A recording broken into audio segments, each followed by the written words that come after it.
Good evening, everyone. Good evening. Hello. Welcome to Acts of Change Cultural Institute, located at 3200 South Lancaster Road. I want to welcome you to Acts of Change with a bit of history of Acts of Change. I want you all to know that this space is a very sacred space. It is an institution, and unfortunately, in the African communities, we don't have many institutions that belong to us. But Acts of Change is one institution that belongs to us, and it is an institution that serves the interests of the people in the community. People have the capability of utilizing this facility for events as such, cultural activities. We have programs like Freedom Fridays where we use films to politically and culturally and socially educate people. There's a theater in the back. So it's a very important place that we have here. So again, welcome to Acts of Change. Acts of Change was founded by Baba Eshudeli Fagbenro. He is pictured on this tree here, and he's pictured at the very top. He just recently transitioned in July of this year. And so, for many of us, as a very emotional matter when we step foot in the acts of change because it always brings us to who he is. This building, this citadel, is a representation of his body. So it's very sacred to us, and we thank him for his contributions and bringing it into existence for our use. So thank you, Baba Eshudeli. Today we are here because we want and we know that it's necessary. Many of us, as political activists, or those of us who are interested in knowing and are concerned about issues that face us the world over. We're here to collectively understand these things. We will have discussions on police brutality, environmental injustice, from police brutality to fracking, to whatever is in your heart and mind that you think is an issue that we as a people have to collectively come together to understand. And again, police brutality is one of the major concerns. We also would like to talk about, again, environmental injustice and economic injustice, how these things concern us, our roles and our responsibilities in responding to them and eradicating them altogether. And so there's going to be different topics tonight. It is my hopes that your attention will be turned to these matters. Your fullest attention will be turned to these matters because a lot of people have put in a lot of work, time, and effort to bring this together. And though it may not be many people, but it is quality in the ones that are here. If we put forth the effort, we have potential to solve our problems collectively. So on the panel to help us answer and understand these problems and deal with some of these issues, we have a variety of people who have traveled and made contributions throughout their lifetime to these very situations.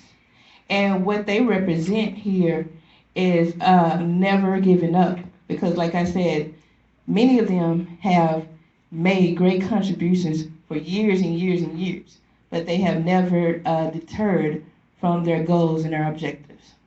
So first, I would like to introduce Dr. Safisha. Dr. Safisha, along with Baba Eshudeli, is the founder of Acts of Change, which I already introduced. But Dr. Safisha, she has put so much work into this institution. And she is also a professor at the University of Texas at Arlington.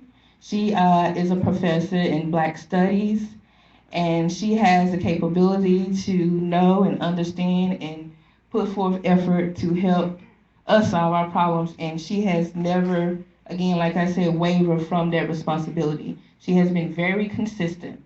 And so we thank her for being on the panel at the last minute. She come to open the doors for us. However, she's sitting as a panelist because another panelist had a good reasons for not being able to make it tonight. So we thank Dr. Safisha and for her contributing to this panel tonight and opening the doors. Next to Dr. Safisha is Olinka Green. Olinka is a very dear friend of mine. I've been on her since I was a child. And Alinka has done a lot of work. She has done a lot of work. And the thing about it is, like, she does it all with a smile, and she adds flavor and life and so much greatness to making horrible situations laughable and bringing people to an understanding that it's okay, we're going to move forward no matter what the road we travel may be, how difficult it may be. She's always been that person who is like the gatherer of all and a protector of all in any circumstances, whether it's caring for a child or having people who are down on their luck at a particular time in their life, opening her door to them on an individual basis, to being out in the field with on the front lines with the new Black Panther Party, with myself, wherever she is there and she's ready to work.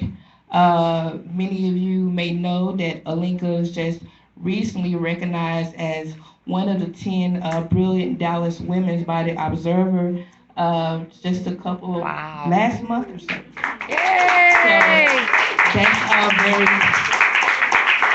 that's very important to us because a lot of times our stories do not get told.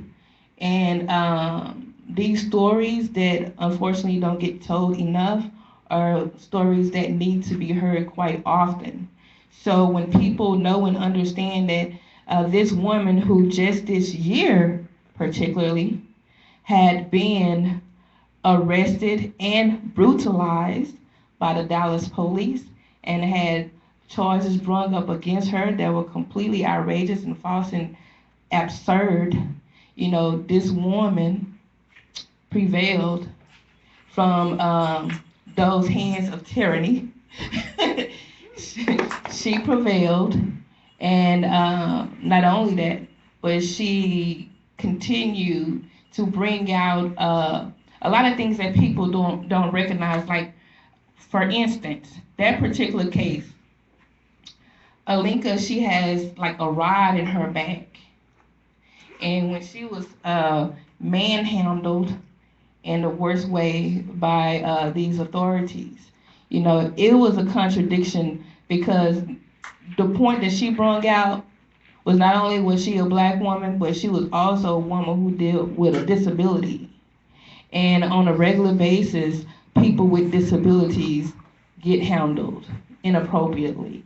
But it's something that a lot of people don't address or see or understand or even know to even think about it. Also, people with mental issues. You know, so her struggle and her ordeal that she had to undergo, it opened up the floodgates for us to analyze these things in a more critical way. And it was one that we appreciate her being able to tell her story about. She may not have wanted everybody to know her physical conditions, but she understood that it wasn't just about her. So we appreciate her because that's the type of individual she is. And I know without a doubt that she will forever be on the front lines as long as it's necessary. So we thank you for being on the panel and making your contributions tonight. The next person that I would like to introduce is this sexy lady. She's so sexy.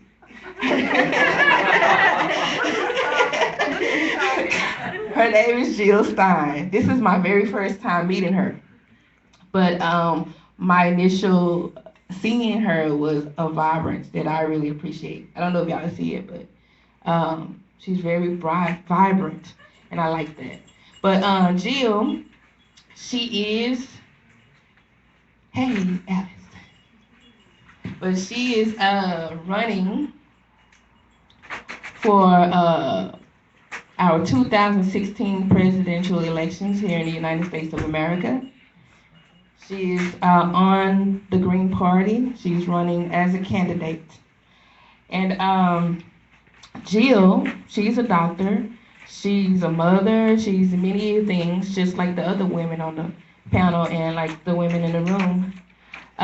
She practiced medicine, but she has found herself, on the front lines using avenues of uh, education, campaigns, and particularly this election to fight against all the injustices that we talk about, that we will talk about tonight.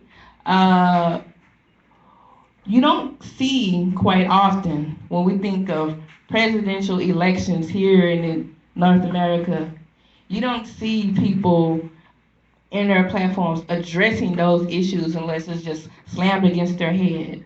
Police brutality, hey, I'm going to talk about that as part of my platform, or in poverty, impoverishment. What are some of the other things that we talk about? Racial injustice, institutional racism. All these things are a part of her platform. Dealing with corruption in the corporations and how they relate to these presidential elections. Bringing out all these hard line issues that a lot of people try to sweep under the rug and have other people not deal with. They give you something to keep you occupied and keep some smoke strings running, but she wants to clear it. She wants to clear it because she knows and understands that it is necessary and we must address the real issues that are there. And it's not popular at all. And she knows that it's not popular, but it has been something that she has been strong with her bullhorn, and other women and other men and people just like ourselves who share these same sentiments. And we truly know that there's a lot of things that have to really be brought to the surface. And she's addressing them through her campaign. I think it's very important that we take a look at who she is tonight. We also have literature on the table, but get to know her and push for an individual as Jill. Push Jill Stein in this upcoming elections. Make her present. Make the world see her and know who she is. Understand her platform. These things are very critical to us because it could change the course of history. But the people are the makers of history, so without you, it wouldn't be possible. So let us understand her platforms, and we'll get to know her a little bit better, and she'll be able to talk about some of these things that we're going to talk about tonight. So thank you so much for being here. Thanks for always being an advocate in every way, with the Green Planet and all of that, environmental concerns, everything that is necessary. Thank you so much for your contributions thus far, and we look forward to seeing you in the future. Next to Jill is also a person who I had the pleasure of meeting very briefly tonight. Um, he's a young man who is very active in the Black Lives Matter movement. I can say, and with great contradiction, that I don't know much about the Black Lives Matter movement. So I was happy to meet you tonight, and I look forward to what you will share on his behalf and your work, because I am wanting to learn more. And I say that to say also that you in the audience, please make sure that your mind is ready and open to ask questions, have great, true dialogue. We want this to be your platform too. So if you don't understand something, want to know something in depth, we're going to definitely open the floor for you to be able to do so. But this young man, he is also in the music industry, and he uses his music and talents to educate people, here in the Dallas area. And so I look forward to meeting and hearing more from him tonight. Now I'm going to read his bio because, like I said, I don't really know too much about him. It's my first time. But just let me read to you a little bit about Jarvis Wright. He is a local from Dallas. You were born here in Dallas? Born in Dallas. And he is also an ambassador and a label spokesman for We Make Music Incorporated, correct? We make real music. We make real music. We make real music incorporated, and we will learn more about that. We will learn more about that tonight. And he is also active in We Make Mentors. We make real mentors. We make real mentors. And that's a branch of that record label. So it's what it is that we use the music and then we create community projects and different things like that that serve the communities. That's excellent. He also serves as a motivational speaker and a mentor for his community in all areas. And he is, again, as I mentioned, a grassroots activist in Black Lives Matter. So I think it's very important that we get to, and I want to make, if I forget something, let me know, because I do want to bring out the fact that the music may be a tool to do the things we need to do. So I want to make sure that we hit on that tonight. So these are our 4 panelists tonight. So you can give them a round of applause and just thank them for being here and taking the time. What we're going to do now is we're going to open up the floor for the panelists to give a couple of minutes on their stance on a couple of the issues that I present to them. Each of the panelists have at least 10 minutes. And in this 10 minutes, I also want for you to incorporate the work that you are doing that addresses these issues, because those are the things that we need to hear. A lot of people want to know how they can help. Is that right, Gary? How they can be more involved. What can they do? And you are responsible to give them answers to things that are a concern to them. So we want to be able to do that tonight. And so there's a list of things that we want to address. The main thing is police brutality in our communities. Police brutality. Let me see. We want to also talk about environmental injustice. I have a list of things here. We want to talk about the Paris climate change talks that are currently happening internationally. We want to know and understand environmental issues. Jill, I know that's a major concern for you. I want you to pull out key points that you think are necessary for people to hear on those things. We also want to talk about this recent Texas legislator signed House Bill 40, and it prohibited local jurisdictions from banning hydraulic fracturing. Is that correct? Fracking is this issue here. That's another thing that we wanted to pull out, correct, Gary? So we want to talk about that.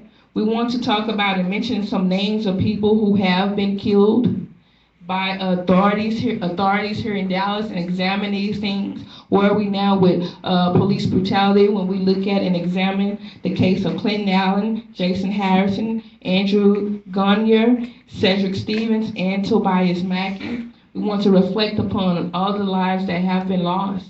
What does it mean to us now in our address and fight against police brutality? Where do we go? What do we do? Those are some questions that people in the audience may have and want to really know. What do we do?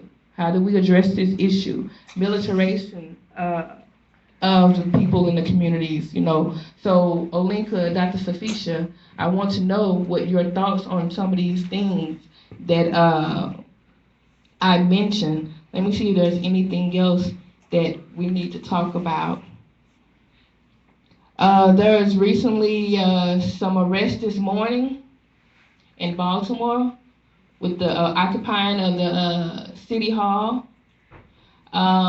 This is a means and a strategy for local activists, you know, to address police brutality and things like that. They wanted to occupy the city hall. Is that effective? Is it not effective? Let's discuss, what do you think about it? As an organizer, as an activist, what is the most effective way to organize? What tools do we need to use? How do we need to use them? So I have a ton of other questions and different things like that, but my questions aren't as important as the audience's. So y'all formulate those questions and thoughts and ideas in your head so you can ask them when the time permits itself. So I just wanted to highlight those talking points, and I will allow the panelists to reflect on them, and they can start where they like with those talking points that are most interesting to them. So if y'all unite with that, that's what we'll do. Y'all good? Yep. Okay, awesome. All right. Well, again, I don't want to be a stickler with the time thing, but I do have to be a little bit, but not. I don't want to be aggressive. But I will permit you at least, like, I would say 8 minutes, 8 to 10 minutes, or something like that, to make a statement, an opening statement on those issues and things that I pulled out. And I will start from this end to this end. I don't want to say right to left because I really don't know which one is which. So from that end to here. Okay? So we'll start with you, Jarvis.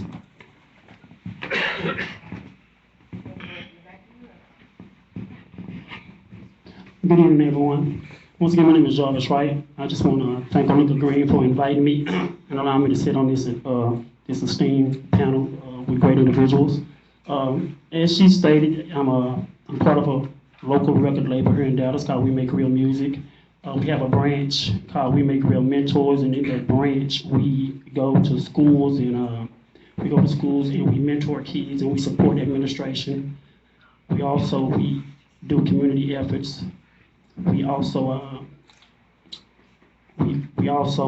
go and we feed the homeless, and we go into the community and we clean up the community. It is our position that music reaches the masses. Music reaches the masses. Music reaches the community. So we use that as a tool to do just that. We use our influence to bring attention to causes that affect the community. And I take great pleasure in doing so. I've been a grassroots activist here in Dallas for 2 years now, ever since the untimely death of Trayvon Martin.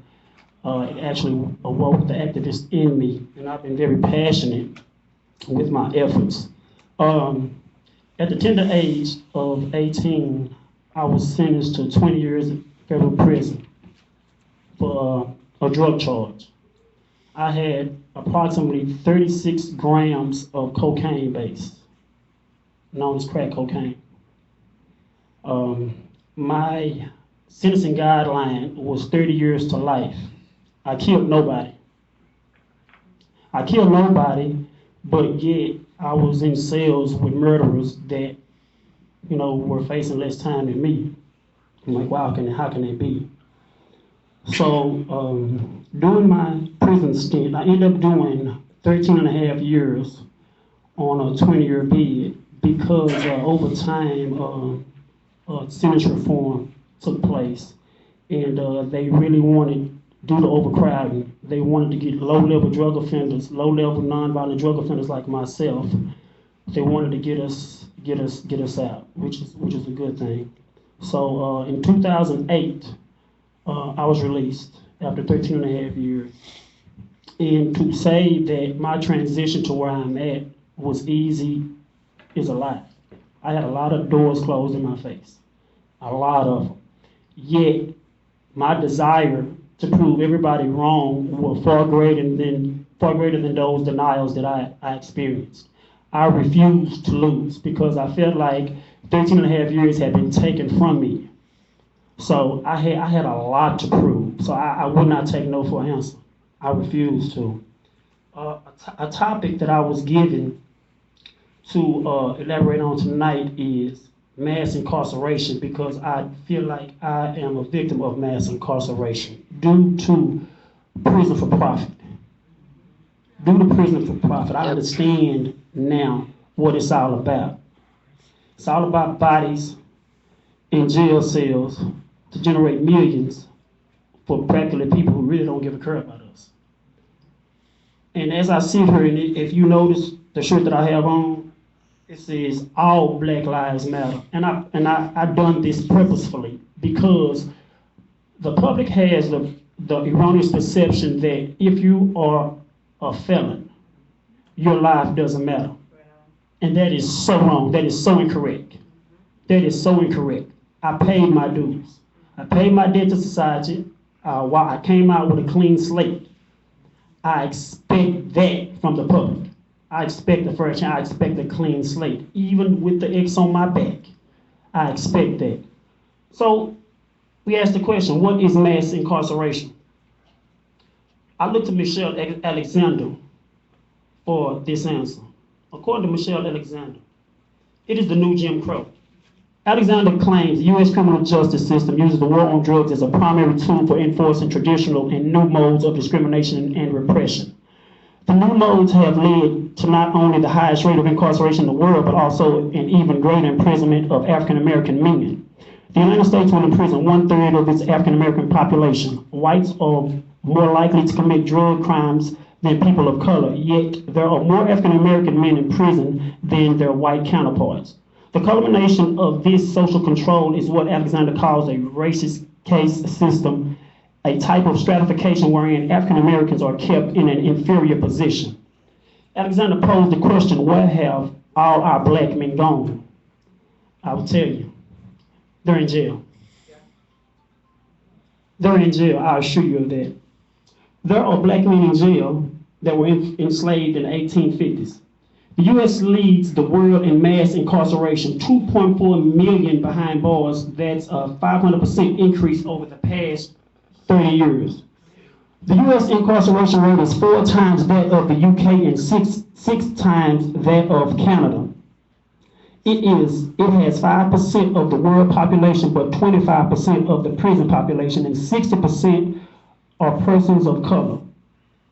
1 in 8 black men will be found in prison on any day before the age of 25. 3/4 of African Americans are in prison for a drug offense. Since the start of the war on drugs, more than 500,000 people have been jailed due to a minor drug offense, I being one of them. In 2008, 37% of black high school dropouts were incarcerated. 37.2% of black men 20 to 34 with less than a diploma are incarcerated. I was one of them. 90% of those being held in prisons are men. The incarceration of black men is 6 times more than it is of their white counterparts. The mechanics of mass incarceration include the war on drugs, zero tolerance policing, and sentencing guidelines like mandatory minimums and the 3-strike rule, which are things that are ineffective and not helping to rehabilitate persons who commit crime. Instead, it aids in turning them back to a life of crime due to them not being able to vote, get proper housing, or job to provide for themselves and their families. So, with that being said, what is the solution answer to mass incarceration? First, we have to acknowledge that there is a socio-economic disadvantage placed upon people of color, I being one of them. A form of systematic oppression and racism that prevents black men from being able to find and get jobs to provide for their families, resulting in a crime and a first-time offender being incarcerated for 30 years on a nonviolent crime, I being one of them. Schools in inner cities and low-income areas do not have the same advantages as schools in better areas. I did not graduate. I went to John B. Hood Middle School, James Madison High School. That says a lot. Solution to mass incarceration, education, jobs, and fair and equal legislation. Abolish mandatory minimums in the 3-strike rule. For first-time nonviolent offenders, they will be assigned a social worker, not a probation officer or parole officer, who will assess their needs and how to prevent them from re-entering the judicial system by finding them jobs, resources, and proper housing.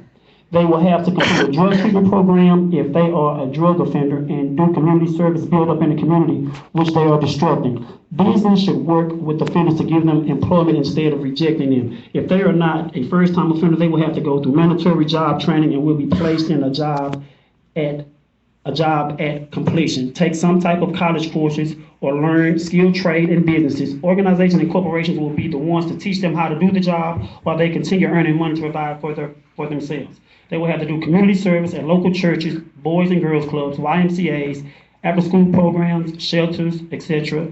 I leave you with the same question Michelle Alexander asked in her book, The New Jim Crow. Where have our black men gone? My personal effort. Let me share my personal effort with you outside of what I do as far as my activism. I am currently the production supervisor at what is known as Distribution International, which is an insulation manufacturing company, actually a $1 million company, which I take great pride in being an employee of theirs. I supervise anywhere from 15 to 30 guys on a daily basis. I have employed at least 40 men. At least 40 men I have personally employed because I understand the need for money, I understand the need for employment, I understand the need to build yourself up, I understand the need to feel confident that you can make it out here. So that is my contribution towards preventing mass incarceration by giving individuals jobs, giving ex-felons jobs, giving them the opportunity. Not only do I supervise them, not only do I manage them, I cultivate them because that's what they need. I believe that you have to invest in people as opposed to investing in a process because if you have the right people, they can work the process. So I believe once again that you have to invest in people and you will get the results that we're looking for, that I'm looking for. Thanks for hearing me out.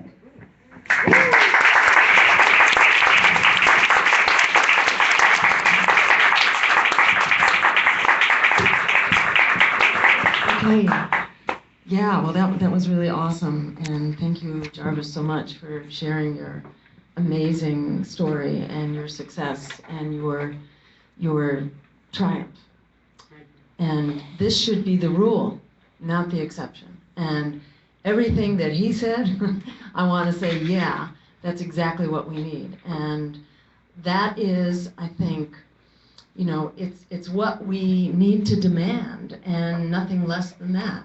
When they say there's not enough money to do that, they mean there's not enough money for you, but there's plenty of money to conduct these regime change wars overseas. There's plenty of money to bail out Wall Street, $17 trillion and counting that we use to bail out the crooks who crashed our economy to start with.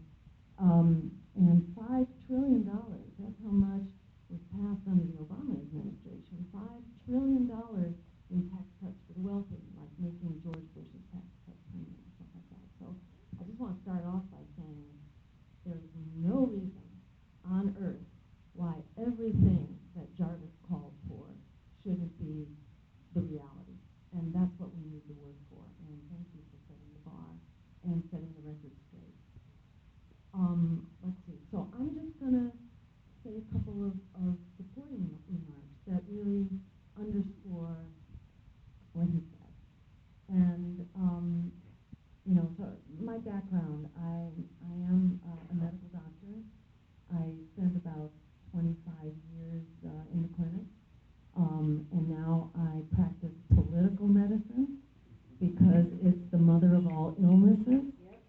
And we got to fix this one in order to fix everything else that's literally killing us. Poverty, racism, pollution, environmental racism. We can fix that, you know, and the reasons we don't fix it is because we don't have a democracy. You know, we have a racist oligarchy is what we've got, you know, becoming like an aristocracy. And there is, let me say, there's a lot of people who are being thrown under the bus. And it's not only 1 out of every 3 African American men who are in prison on parole or probation. You know, it's 12 million immigrants who are threatened with deportation. It is 40 million young people who are in debt with no way out. 40 million young people.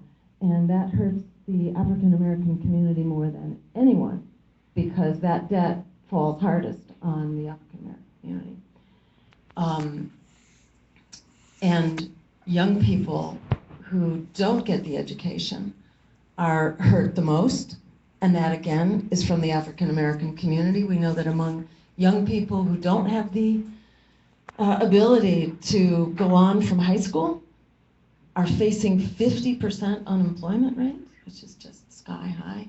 And that's about twice as high as young white youth who don't go on to get education. So all of this, over and over, far out falls hardest on the Black community. So that's why,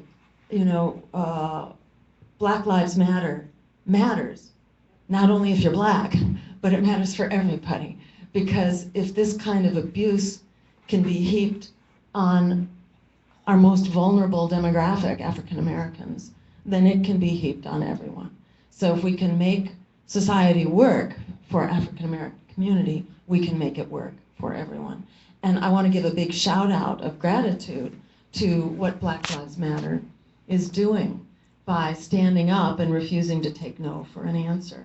And the incredible courage of the Black Lives Matter movement in the streets, in fighting these battles, in hearings, in protests, in civil disobedience. I think it has really shown what it means to stand up and take our communities back. So, a big thank you to Black Lives Matter for really fighting this fight for justice for everyone. And just a couple quick things. It's important to acknowledge, of course, that this fight against racism and against police violence, this is not a new problem, and I think everybody in this room knows this, that this is, in many ways, it's the new Jim Crow, and there's a line that flows continuously from the criminal institution of slavery to lynchings when slavery was ended, to Jim Crow, to ongoing segregation, to the drug policies that were instituted in the 1950s that basically put people of color on the firing line and into jail. Those were racist drug policies from the start. You have the redlining of districts, which made it impossible for African American families to get loans in order to invest in housing and really own their neighborhoods. School policies, now it's called Every Child Succeeds Act, but before that, the No Child Left Behind. What did these do? These created high stakes testing, and they targeted communities of color basically to close schools. To close schools. That was the policy from the Obama administration. And Arne Duncan, who just said he was going to retire, thank God, he should have retired like 8 years ago. He's the head of Obama's education plan, along with Rahm Emanuel, who's the guy who took it to Chicago and made a mess out of Chicago schools. They were messed up to start with because we've been cutting school budgets in order to give tax breaks to millionaires and billionaires. So this school policy is basically a policy of high stakes testing, which is not effective. It's extremely counter-effective, especially for young people who have learning challenges and young people who are second language learners or are coming out of poverty. This is a horrible way to teach people. We should be teaching to the whole student, to the whole person for lifelong learning and not teaching to a test. And we should cancel those tests and stop judging students and stop judging teachers by those tests. This is just part of that long legacy of racism that flows from the institution of slavery on. And then, of course, environmental racism, what happened in Katrina and what happened in Sandy. We saw not only who got injured, but who didn't get rebuilt. It was the African American communities in New Orleans that didn't get rebuilt. And it was the African Americans, half of the African Americans who had to leave have not been able to come back because their housing didn't get rebuilt. Just all this, incredible racism that is not only in policing and in prisons and the courts, but it's in all areas of society, as Jarvis was saying. under the last 4 years of the Obama administration, we saw the African American community take it on the chin. More than any other community, it was the African American community that got hit economically by the housing foreclosures and by the Wall Street crash. That's who got hit. So here's the numbers, just like put this in your pocket. If anybody ever questions that you know, about economic racism, it is built into our economy, it's built into our culture. The same thing can be said about health and education and all the rest, but just take home this one little factoid. Before the Wall Street crash, the average African American family had 10 cents for every dollar that a white family had. 10 cents on the dollar. That's like just staggering. And over the course of the last 6 years, since the crash and the so-called recovery, what happened to that 10 cents on the dollar? You can imagine. It's now 5 cents on the dollar. So is it any wonder, you know, that communities of color are exploding when they're being thrown under the bus the way that they are? And that's just the economy. That's just jobs. You know, add to that education. Healthcare. Let me give you a statistic that blew me away. We all know about health disparities.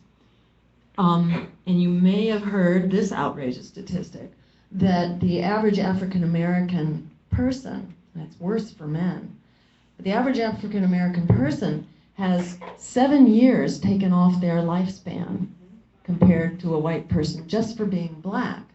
And if you add in the health effect of a decent school system. So this is outrageous. I want to just quickly say how we can solve this, because we can solve this, and we will not rest until we do solve this. So as Jarvis mentioned, first zeroing in on prisons and policing. Demilitarize the police. We should not be occupied by an occupying army. So demilitarize, stop feeding our communities this military equipment for an occupying army. And that equipment, as most people know, is mainly used in the war on drugs. It's not used for terrorism or security. It's used to invade, you know, night invasions and terrorize the African American community. So get rid of the militarization. Stop funding arrests, because right now arrests are incentivized by numbers for arrests. Stop incentivizing arrests by banning the seizure of assets. So the cops get to seize whoever they bust, they get to take their assets. And that has to be stopped, because that creates an incentive for busting everybody. End the war on drugs. Let's treat substance use and abuse as a public health problem. If it's a public health problem, let's fix it. We should not be criminalizing a social issue and addiction and all that.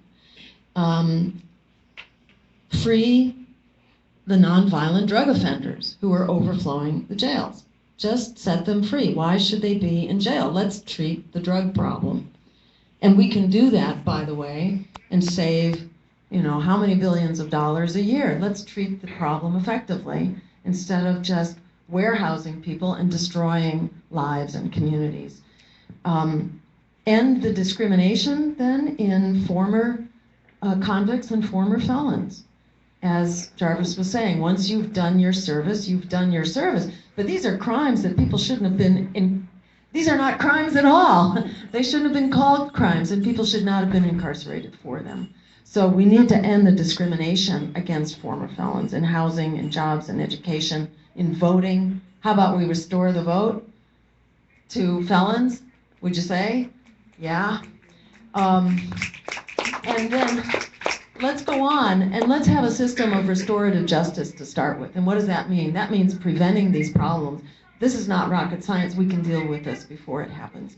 And this gets to the broader areas about poverty and joblessness and homelessness and lack of education. So I just want to describe really quickly so you know that we can fix that. And when they say we can't fix it, that is total BS. It's total bullshit, because we can completely fix it, And by the way, it pays for itself. So I just want to say briefly how that happens.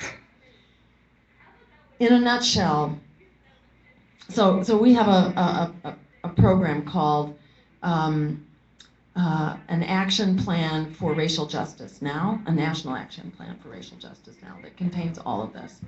And we have another plan that's called the Green New Deal. So I'm kind of describing them both. The Green New Deal basically says, if you don't have a job, you deserve a job. You have a right to a job. You actually have a right to a job. That's part of being a member of society. You have a right to education, you have a right to health care, and you have a right to a job. And guess what? The American people actually believe this. You'd never know it from listening to the press, but in poll after poll, the public actually supports this. This is what we did during the so-called New Deal, the Great Depression in the 1930s. We gave everybody a job. Or we were on our way to doing that, and then a few other things happened. But a lot of people, millions of people got a job just for needing a job. So everybody deserves a job. Everybody deserves to be employed in a full-time job that pays living wages. We can do that. At the same time, we can solve the environmental crisis and the climate crisis, because that clock is ticking. We don't have a lot of time. Nobody is more in the target hairs than the communities of color that gets hit. Not only when the storms happen, when the drought happens, the heat waves, etc. Who is it that gets hit? It's the vulnerable communities of color. And so we have this emergency on our hands. We have a climate emergency as well as an economic emergency. So the Green New Deal means everybody gets a job transforming our energy system so that we don't need that friggin' fracking. Instead, we create 100% clean renewable energy, and we can do it by 2030. That's enough time to turn the tide on climate change, and it creates the urgency that we can actually solve the economic crisis that we have right now. So it solves two crises in the time frame they need to be solved. What else happens when you do that? You don't need the friggin' wars for oil, because when you have 100% clean renewable energy that's generated right here from wind, water, and sun, you don't need foreign wars. And there's no justification or excuse for foreign wars, which means we can pour back into the economy and into the things we need here $1 trillion a year, which is more than enough to pay for the costs of putting everyone to work, transforming our economy, wind, water, and sun, public transportation, local, sustainable, healthy food systems, so that we get rid of those food deserts. We have good, nutritious food to eat, which enables our kids to start learning. Because kids can't learn if they're homeless, if their families are unemployed, if they don't have good nutrition and they're breathing bad air. So environmental justice is very closely connected to health justice, is closely connected to economic justice, and we can solve it all through this Green New Deal. When Pearl Harbor was bombed, and I'll finish with this, when Pearl Harbor was bombed in 1941. Thank you, 41, wow. When Pearl Harbor was bombed, we didn't waste a lot of time. You know, what we did in the course of 6 months, 6 months is how long it took to transform the economy to a wartime footing. 6 months. In 15 years, we can transform our economy to be a peace economy and a green economy and a just economy. People often say, oh, we can't do it. The only reason we can't do it is because we have not declared a state of emergency. But the state of emergency we're in is actually far greater, far more serious than what we faced when Pearl Harbor was bombed. This is like Pearl Harbor on steroids. This is Pearl Harbor on crack. This is Pearl Harbor 1,000,000 times over, and there's no getting better from this Pearl Harbor. This Pearl Harbor is where we're going, and we're going under if we don't fix the climate crisis. So let's use this as an opportunity to also fix our crisis of racial justice, our crisis of economic justice. Let's put everyone back to work. And by the way, when we do that, we make wars for oil obsolete, as I said, and we recover our health, because it turns out most of our health problems are not our doing. They're not because we don't have enough pills, you know, it's because we are being poisoned by pollution in our air, water, and food, and we don't have a healthy food system, and kids are prevented from walking to school, for God's sakes, We got dangerous streets.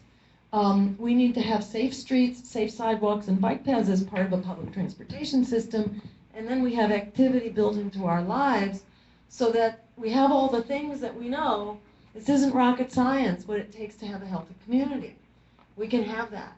And we can have that as part of this economic plan, an emergency plan that will basically enable us to have the democracy and the justice that we deserve, that should be our birthright. We can stand up together and make this happen. If you take the 40 million students who are in debt and you get the word out that they can come out and cancel their debt in November of 2016, you know what? A lot of people are going to come out and vote if they learn they can come out and cancel their debt and make college free and technical school free.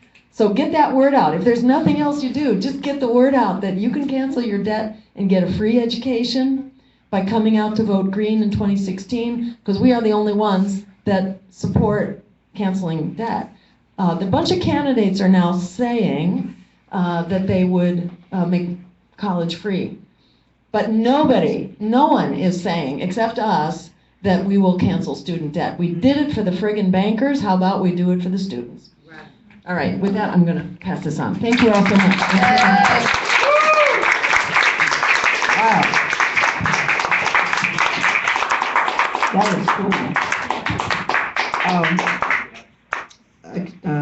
That was cool. My name is Alenka Green, and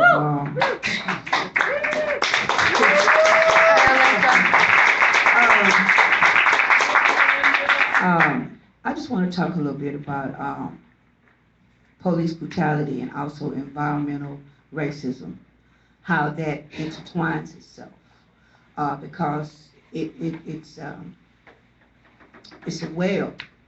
It's a web that a lot of us are not aware that it actually intertangles with it. Anytime that you have a community where there's a high propensity of police brutality, there's a high propensity of environmental racism. That means lack of clean air, lack of clean water, corporations that pump in toxics to our community, young people suffering from high rates of asthma before the age of 2, high rates of emphysema, obesity, because there's no good grocery store. So I'm just going to put this off in there. Those of us who live in low-income communities of color are on the front lines of the climate crisis. U.S. cities and towns that are predominantly made up of people of color are also home to the disproportionate share of the environmental burdens that are fueling the climate crisis and shortening our lives. One only has to recall the gut-wrenching images of Hurricane Katrina's aftermath to confirm this. And I want to put a pin in this. After Hurricane Katrina, the church that I was working at, we sent a delegation down to New Orleans to help cut the grass and remove debris. And my voice didn't always sound like this. And I know that I was affected because we went into an apartment complex that had been ravaged by water. And when we went in, we could see the water lines. It was like a 2-story apartment with stairs, and we could see the water lines on the wall. But there was also mold in the apartment. And I remember they gave us like little paper masks. We shouldn't even had that. We should have had like hazmat suits if we were going into places like that. But I remember coming back to Dallas. As soon as I came back to Dallas, my breathing was affected, and I wound up with pneumonia. And I wound up having to have steroid shots. And the doctor confirmed that I had a serious respiratory infection in my lungs. And every winter since then, I've had that problem, and it came from the mold. I can't be around cigarette smoke, and I know what that was, dealing with the mold in that apartment. So I know how hard it is for people who have asthma now, who have respiratory problems, and being in a climate in days where they say it's ozone. How many of y'all watch TV when they talk about it's an ozone alert day that you can't go out. Those days, I have to watch television to see if it's okay for me to go outside. I also have a 3-year-old granddaughter. She was born premature and her lungs weren't developed right.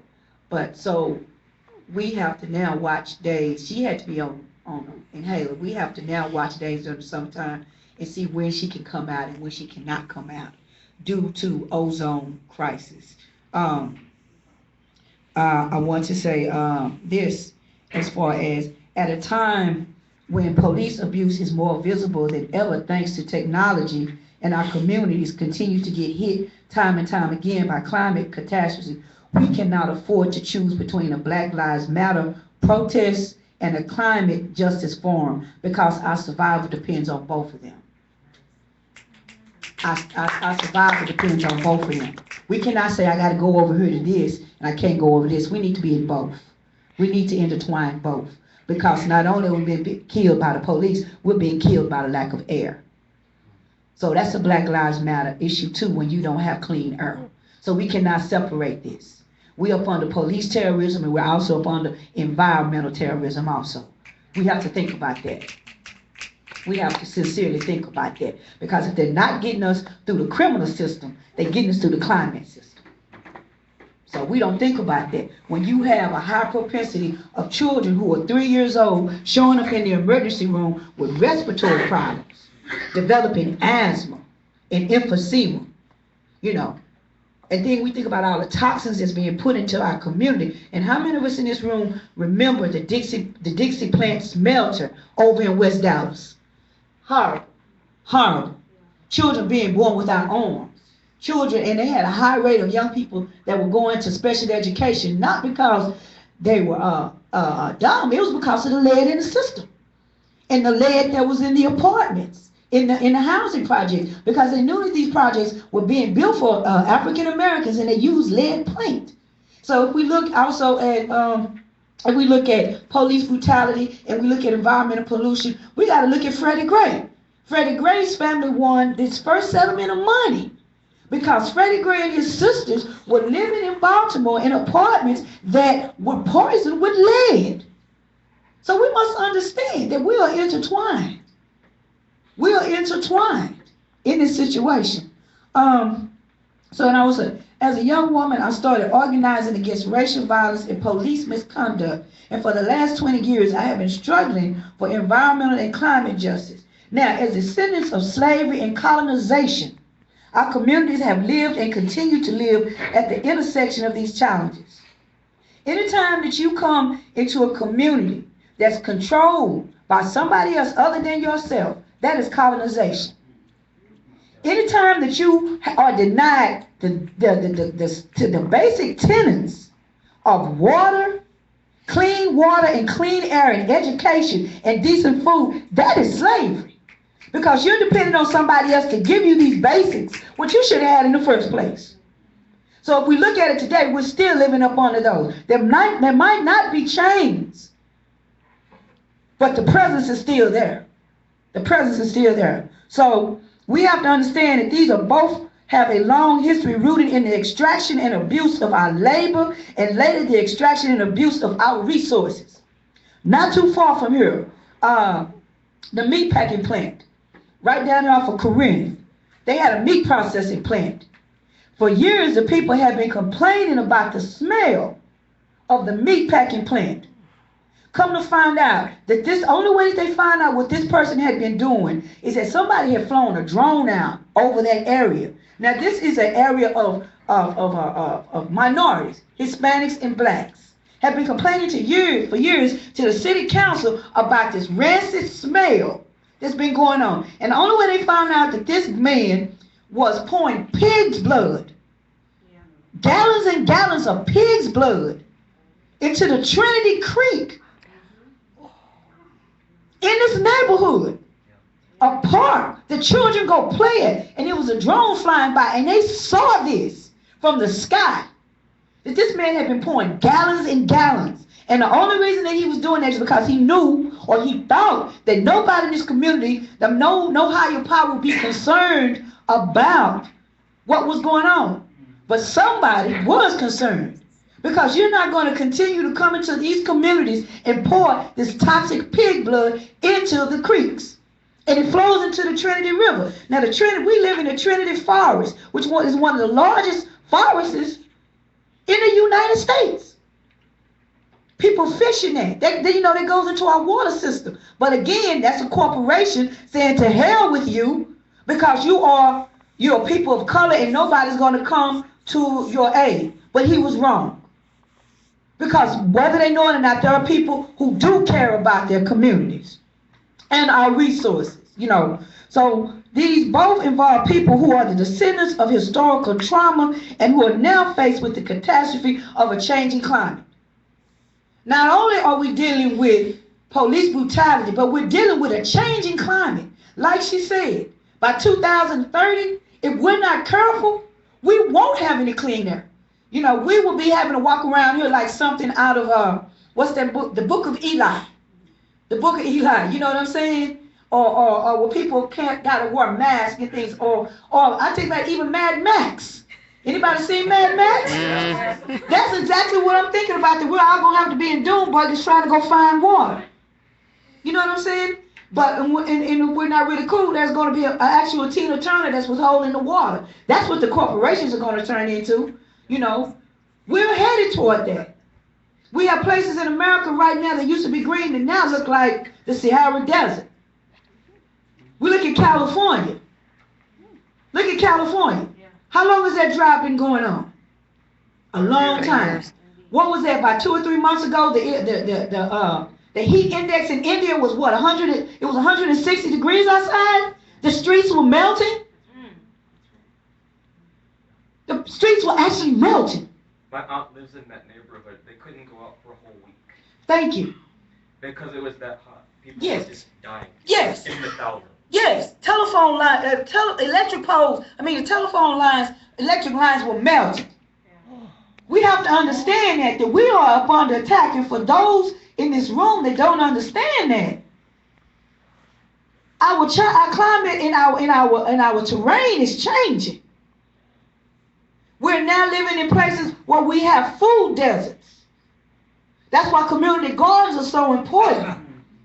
But yet you got a church and you got a liquor store on every other corner. Now what happens when that one grocery store in the community shuts down? How you gonna eat? How long can a human being go without food? 3 days before we start eating each other? See, so we need to start getting back to the basics, that we got to stop waiting for somebody else to come save us, because guess what? It ain't happening. We got to save ourselves. And if these corporations don't want to get with the group and understand that, we're going to have to take it over. That's the solution. Don't wait for nobody else to help you, because guess what? It's just like the Titanic. How many boats did they have? For how many people? And all the people at the bottom, they got left, and all the people at the top jumped in the boats, and there still wasn't enough, but they still had life rafts. Heck, I'm finna do this right here. You ain't gonna give me a boat? I'm gonna throw you in the water and ride you to land. I'm sorry, I'm just gonna survive. But we have to understand. We have to understand that ain't nobody coming for us. We're the ones that are gonna have to be in charge of our climate control. And how do we do that? Over the years, we were fighting for housing, jobs, and better schools. Decisions were being made to cite some of the most toxic industries in communities with a large portion of people of color. These are the people. These are the people that's doing the damage. Power plants, waste transfer stations, landfills, refineries, and incinerators. These are the people that's making the plans to come into our communities and say, you know what, we're gonna put an incinerator right over in Oak Cliff, right next to the area that's got the high proportion of low-income folks. Because hell, guess what? They don't need to breathe. And then you see, once these things go on and they make the land unlivable, then they come in and say, well, you know what? We're going to come in and we're going to clean this up. But the thing is, you have to move out now. You see that going on in South Dallas for years. You got J.J. Rose is sitting on a toxic landfill. But now you see all the area of Fair Park coming in and say, we're going to make this happen. You know what I'm saying? Harley, the school that sits right across the street from Townview. I learned today that when they had that big chemical fire. I can't think of it where it was. That big plume that went up in the sky. They closed Harley. Not because the school wasn't doing well, it's because the ground on Harley was so toxic that the children could not play there. Nobody knows that. N.W. Harley. The children can't even be, that school cannot even be opened anymore. It's floated all the way over. And the city refuses to dig up that dirt and do anything about it. They just wanted to build a landfill right down here, not too far from Paul Quinn College. But those students went to city council and had shirts on that says, "We are not trash." Why you got a building next to historically black college? Because you think that we're trash. See, we have to understand that. Not only do they think that we're throwawayable when they arrest us and they shoot us, and Dallas, Texas has not convicted not one police officer in the past 44 years for killing African American or Latino. We need to look at Santos Rodriguez, who was shot, handcuffed in the back seat of a police car. Darrell Killer Kane received 5 years but only did 2 years. Santos Rodriguez's mother killed her abuser. She served more time than the police officer that killed her son. See, so they don't care about us. When the criminalization of shooting us down, like they shot Clinton Allen 7 times, they don't care. They kill us by the justice system and they kill us by environmentalism. So we have to intertwine this and we have to understand. They're not only going for our heart, they're going for our lungs. See, we have to understand that. Yeah, so I got to pass this along. So as a result of community of colors, we have a high rate of asthma. In response, we, the environmental justice movement, has said there's nothing more fundamental than the right to breathe, and that includes the right to clean air. The environmental justice and Black Lives Matter movements are complementary. Black Lives Matter in the Gulf, and Black Lives Matter in Texas, and Black Lives Matter in Baltimore, Black Lives Matter in St. Louis. We have to come together and fight environmental racism. Because again, if they're not killing us in the street, they're killing us through our air. So I just want to say that, and I thank y'all so much.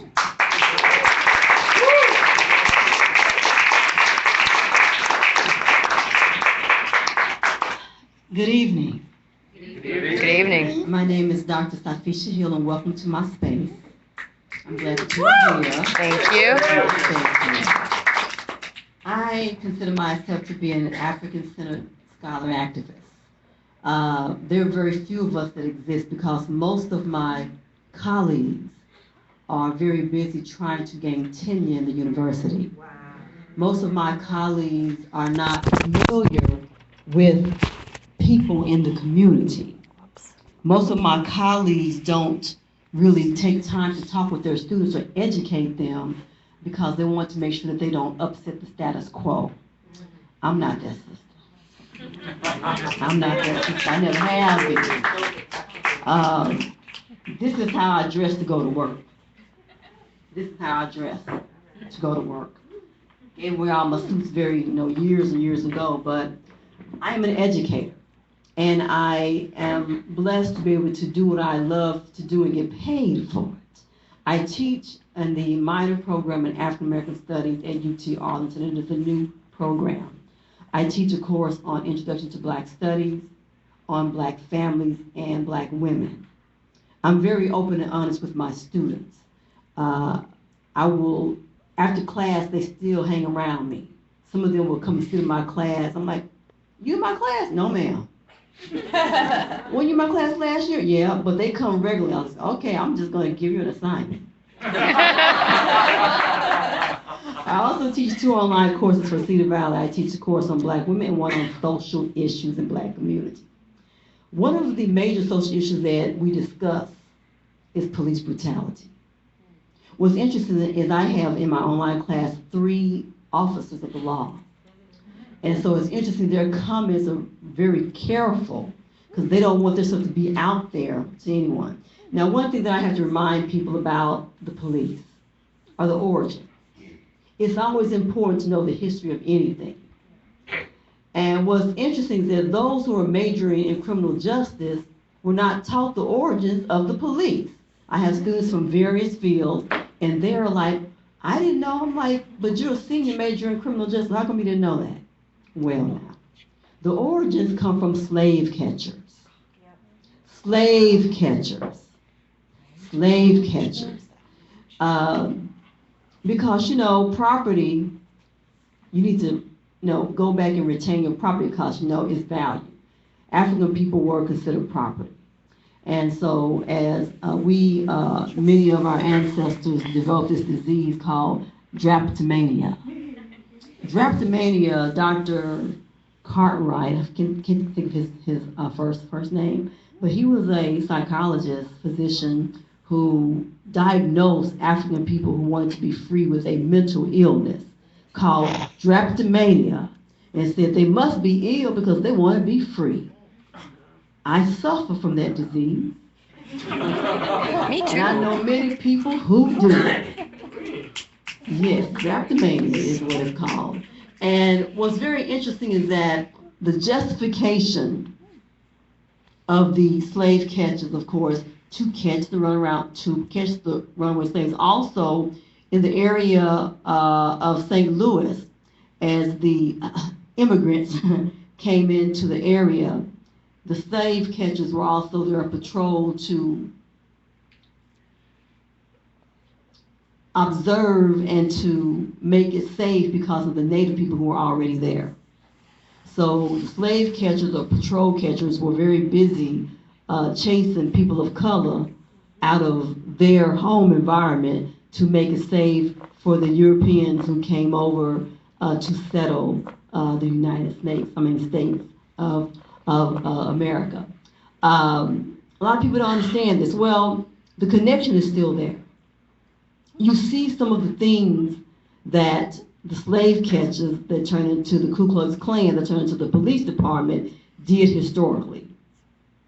I had this discussion in my class today. I said, how is it that today we're seeing some of the same things that we saw during slavery, during Reconstruction, during Jim Crow, during civil rights, during Black Power movement, and we still see it today? You may have heard the term wild black. Driving, wild black. Walking, wild black.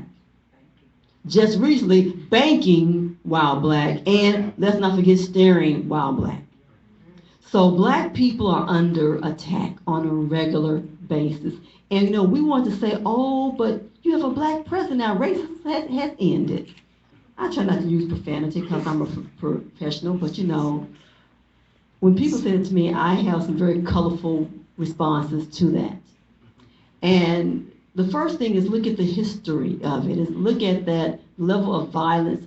The current president has been under attack, his family, the threats.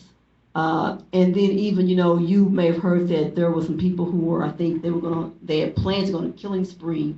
They were going to shoot up a Black high school in Mississippi and go around the country and just murder Black folks and then end up at the White House. You won't hear false Fox. Yeah, False you don't always spews. hear it on the evening news. But people who are aware in the community know about it. People are afraid because what we're seeing now, and I'm so pleased to see this, the level of activism among the youth is growing and growing and growing and growing. When I show my students footage from, for example, some of us went to the Black Panther film last night, the screening, and you saw the multitude of faces of all colors supporting the Black Panthers. But the media tells you, well, they're murderers and they do this and they do that. But isn't there this thing called the Second Amendment? Doesn't somebody know what that is? Yes. Well, basically it's the right to bear arms. However, there are some people who think that, well, if you look a certain way, you should not have that right. I work in higher education. We are scared as hell. Because now they're saying, well, you can come on campus with your pistol, really? And I told my students, look, if y'all see me packing, don't be alarmed. Because that's dangerous. Well, the brutality spreads. It spreads. The police, and yes, we know there are some good cops. I wish they would stand up and speak up and not be afraid. But you know, I guess folks gotta feed their families. At any rate, it is a serious problem. For black mothers, historically, the worry has always been about their sons. The talk that black mothers and black fathers had with their sons was what to do when the police stops you. And sometimes white folks did not understand that because we base things off of our own experiences. So, you know, Officer, Jones is a good guy. He protects and serves us. It depends on where you are. And, you know, I had a student who indicated this was a young white male and had a black friend. And they pulled up to the young white man's house and got out of the car. And there was a police officer who stopped the young black man and said, "What are you doing here?" "I'm visiting my friend." And the friend had to come and defend his friend. This young white man told me a week later, the same cop stopped us and harassed him. He said, if I had not seen it with my own eyes, I never would have believed it. It is fact. It is fact. So we must address these issues. First, we understand where it comes from. And then we must understand that society has given the okay to murder unarmed black men and women. This so-called report that said, well, the police were in their rights to murder the 12-year-old boy, Tamar Rice. Bullshit. He was a threat. Bullshit. He was at the park playing. And he was by himself. If you saw the footage, the police car pulled up, and before it stopped, the man Good. jumps out the car and shoots this child. But they're justified. Everything is justified. And so what is it telling you? That your life don't matter. So it doesn't matter what you do. And you know, there's this old joke, what do you call a black person with a PhD, nigga? I've been called that before. But you know, I'm not afraid because I understand where I come from. I know that there are young people who are not afraid. And that is so important. It is so important. It swells me with pride when I go to protests and I see young people out here. And you know, sometimes, you know, we got to move over. We have to teach our youth how to protest. The first thing I tell them, make sure that somebody got bond bail money for you if you go if you go to jail. When I went to the I forgot which protest it was. I've been to so many. I think it was Ferguson, where we were in the street on Highway 35. Usually I would take my daughter. I did not take her. When I left the house, I said, if I'm not back by midnight, you call somebody. She said, "Mama, I don't have any bail money." I said, "Call." I gave her a list of phone numbers.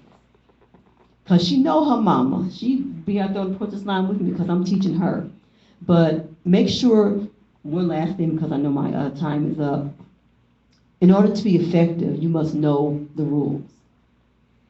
You must know how to be calm, and you must know how to check out your surroundings.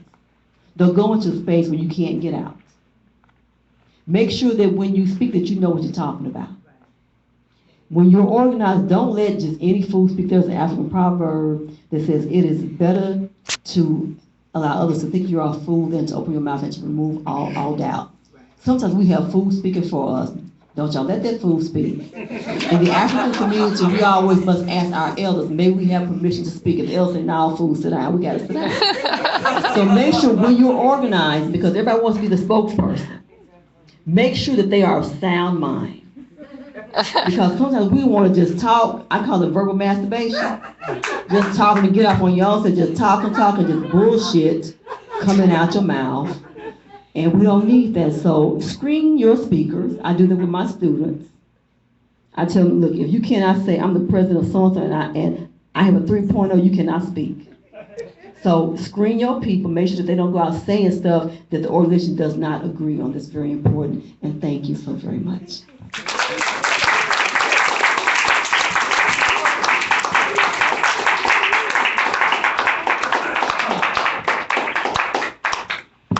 So again, let's thank our panelists with another round of applause.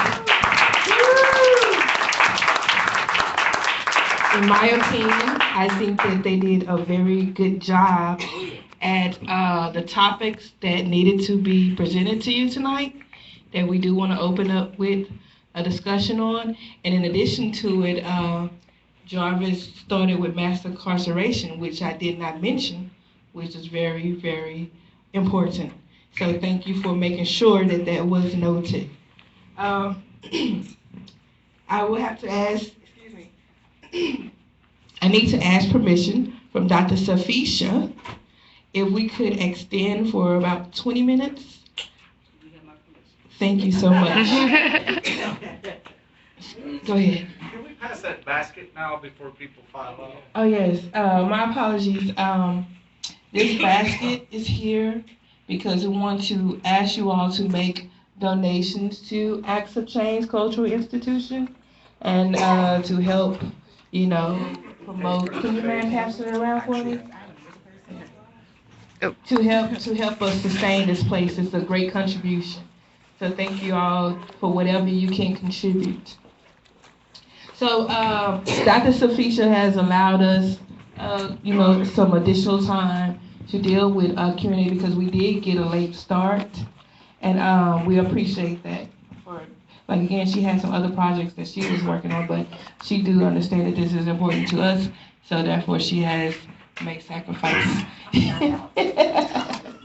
Okay. So we will open for Q&A, and the way that I want to do it is I hope that you all have some questions to ask. But the way I would like to do it is I will allow our audience to pose a minimum of 2 questions. Is it minimum or maximum? Maximum. 2 questions. Okay? And with those questions, I will allow the panelists to answer them, hopefully in 2 minutes. You have 2 minutes to answer.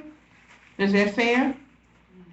And I will also, to give it some diversity in the question, I will give 2 panelists a chance to answer that one person's question. That way, we can kind of have an idea of, the panelists' perspectives on a particular issue. Does that make sense to everyone? Do y'all unite with that idea? Do you have any questions you want to start with? Awesome. Look at those heads. All right, we'll start with the lady in the front. What's your name? My name is Joy. Joy, nice to meet you. I'm Angel. Thanks for coming tonight. Thank you for having me. I'd like to know from our panelists, especially the people of color on the panel, how do people like myself best support you? Before you answer that question, I don't know if the camera can pick up her audio. So can you pose that question on a microphone? And I ask people to pose their questions on the microphone. Is that okay? Sure. I'd like to ask all of our panelists, how can someone like me help you? I'll go. Very simple. If you are in charge of media, for say recording or videotaping, make sure that you get all of the story. Don't chop it up and mix it the way that you want to, because I think we have a African proverb: until the lion tells his story, the hunter will always be in charge. Respect what we're saying, respect our experience, respect, what we're doing, One of the things that I'm seeing right now is that there are a lot of, with the Black Lives Movement, I'm really respecting that white people are not just jumping to the forefront and saying, well, taking over.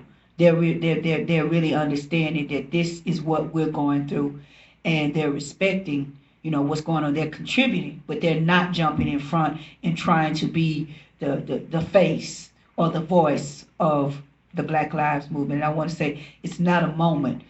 Some of the press has said, well, this is just a moment. This is just something that's just going to be here and it's going to fade away. No, we're here. This is a movement.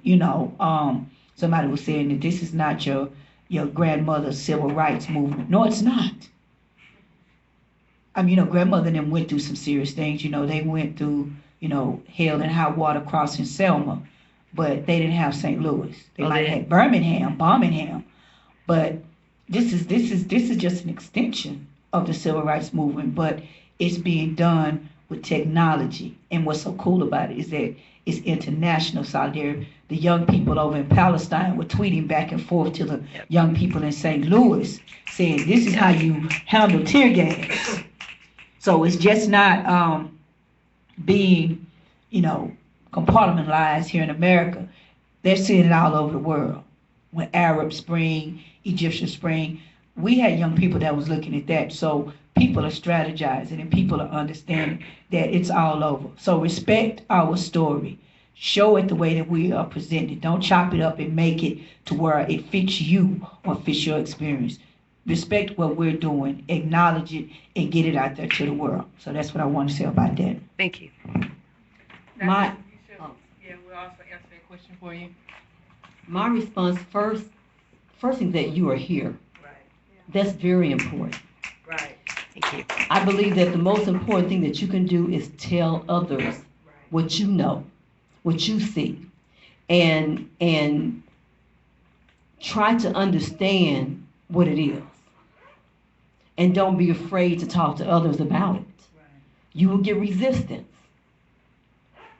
But a lot of people will not come into this community or will not go into spaces where it's a lot of black folk because media tells you be scared of black folk.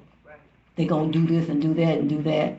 Black folk work like everybody else, raise children, want a good education, the same type of things, what's on their own business, the same thing. So just listen and stand up. Use your voice. And teach your children and their children to use their voice. We must know that Dr. King said, if you will not stand for anything, you will fall for anything. Did I mess that up or did I say it right? Yeah, you know what I mean. Yeah. So, yes, thank you. Thank you. Thank you for your responses. I have another question for the gentleman in the back. What's your name? Chris. Hi, Chris. Nice to meet you. Nice to meet you. So, hi, I have a question for Jarvis, actually. So I'm from Houston. I just moved to Dallas a couple months ago. And in Houston, I did a few Black Lives Matter actions and also in Died America before that. And I'm wondering what the scene's like here in Dallas. What are some of the major things that have happened here in that movement? And also, how can I get involved in that in the future? Great question. Thank you.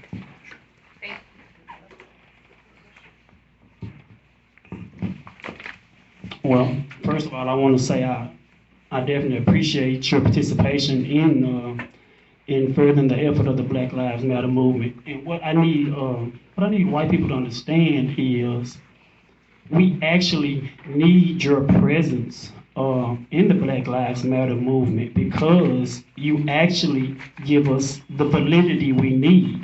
Right. I need you to understand that. Y'all give us the validity that we need because otherwise, to the masses, to the government or whatever, we would just be viewed as just some angry niggas. Right. Just being real. But when they see whites standing with us, when they see Asians standing with us, when they see Hispanics standing with us, they have to look at it Right. from another angle. They have to. So I just want to commend you, first of all, for that. Secondly, we've done numerous protests and rallies that take place down in downtown Dallas. We've extended our support to Arlington, to Fort Worth on behalf of Christian Taylor out in Arlington, Ruben Garcia in Arlington as well. McKinney, we stretched our support out to McKinney with what happened with those the black kids at the swimming pool. And something else that people need to understand. Yes, we chant Black Lives Matter, and our focus is definitely on the lives of black people. However, we will stand in the gap for any color. That's right. We have. Right. Enter Ruben Garcia. Joseph Hutchinson. Hutchinson. Right. The white guy that got choked to death down there in Loose Sterry. Right. Yeah. We were there. Right. We were there. We were there disturbing the peace, shaking things up on behalf of that man. We stood in the gap for him, and we issued verbal charges to Lusteria Justice Center for our brother Joseph Hutchinson. So yeah, we chant Black Lives Matter with passion, but we are prepared to stand in the gap in a heartbeat for every color, for any color that has experienced any kind of racial injustice or violation from police. You know, we welcome you. You want to be involved, you can get with me or my comrade here, Sade, and we will tell you what we have going on, what's next on our agenda. And I just want to go back to what this lady here, the question she asked, if I may right quick. How you can best support us, in my opinion, number one is please research what we do. Research our message. Research our agenda so you can understand exactly what you're getting yourself off into. Right. Research what we have going on so you can understand. Secondly, be genuine. Be genuine with your effort, because this is very serious with us. Very serious. Don't be one way with us, and then when you get with your peers, you're another way. Right. You know, because you're doing more damage to us than you are good. Because we get the backlash, hey, why y'all letting, white folks march with y'all and stand with y'all? Well, why you not there? Right. That's my response. Right. Why you not there? Don't ask me that question. Why you not there? You should be there. Right. You know what I'm saying? So I wanna make certain that I'm going to bat for everybody that believes and stands for the same thing I do when I stand out there on that front line. When I'm prepared to put my life on the line for any person of color that's experiencing a racial injustice or anything like that, I need to know that I'm doing it for the right person. So, like I said, get with me or get with Sade or get with Sister Olenka here, and we would love to have you. We'd love to have all of y'all. And when I tell you that we will stand for you, we will stand for you. I mean that. Thank you. Because of the time, kind of extended. But first, you may answer it, but I'm going to see if anybody else wants to pose a question for the sake of time. I have a question. Okay, we can come back and answer. Okay. What's your name? Sade. Hi, Sade. Nice to meet you, Sade. Nice to meet you.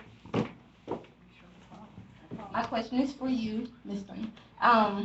Under your administration, if you're voted in, I know you spoke on it briefly, but how will you handle mass incarceration, prison privatization? That did not come out right at all. Yeah, that didn't come out right. Prison to pipeline and policy reform. Okay, great. That's a good question. Yeah, excellent. So mass incarceration, is really a product of the war on drugs, which is a racist policy. And we need to free all the nonviolent drug offenders, and we need to treat drugs as a public health issue and not a criminal issue, period. So we end mass incarceration. On private prisons, we end private prisons. We should not be in the business of making money off of enslaving people, which is what mass incarceration is. There should be zero profit motive for putting people in jails. And right now, these private prisons work with politicians to require that their beds be filled. It's Contract outrageous. law. So that needs to be ended. And Prison pipeline. Oh, the prison pipeline, school to prison pipeline is a product of a racist education system. And it has everything to do with high stakes testing and teaching kids in a very repressive system that is harshest on the kids who are most challenged as learners. We need to have supportive schools. We need to end poverty, which is part of ending the school to prison pipeline. We need families to be employed in that program, the Green New Deal, which will employ everyone, which will also meet community needs and ensure that we have housing and we have healthy and nutritious food. We have clean energy, so we put an end to environmental racism. All of these are part of creating healthy communities, but also a healthy school system, which is actually supporting kids and not sort of preparing kids to go to prison, which is what so many of our schools are doing right now. So we can insist that our schools be strong and creative and humane schools in the best tradition of education. The guys that, like Arnie Duncan and the mayor in Chicago, the guys who are the big proponents of these horrible school systems and high stakes testing, they don't send their kids to those kinds of schools. They don't. We all need to have schools that are teaching to children for lifetime learning, which include music and which bring arts and recreation and community back into our schools. This is how kids really learn. They need to learn through real experience in their communities. This is not rocket science. This is what real educators know. The people who are the proponents of high stakes testing and privatized schools, these are not educators. These are business people who are looking to make a buck. Yep. They are not educators, and this is an absolute national disgrace that our education system, our public education system, has been degraded by funding cuts to start with, and now they're going in for the final blow, which is to privatize the system. So, communities like, recently there was a community hunger strike in Chicago in defense of the school system. 19 days. Incredible. And they got some concessions, not as much as they needed, but they were able to save the school, prevent it from closing. They didn't get the kind of really creative community curriculum that they wanted, which was to make it a center of, I think, green technology. Right. It's supposed to be like a green learning school to green the community. And that ought to be the standard everywhere.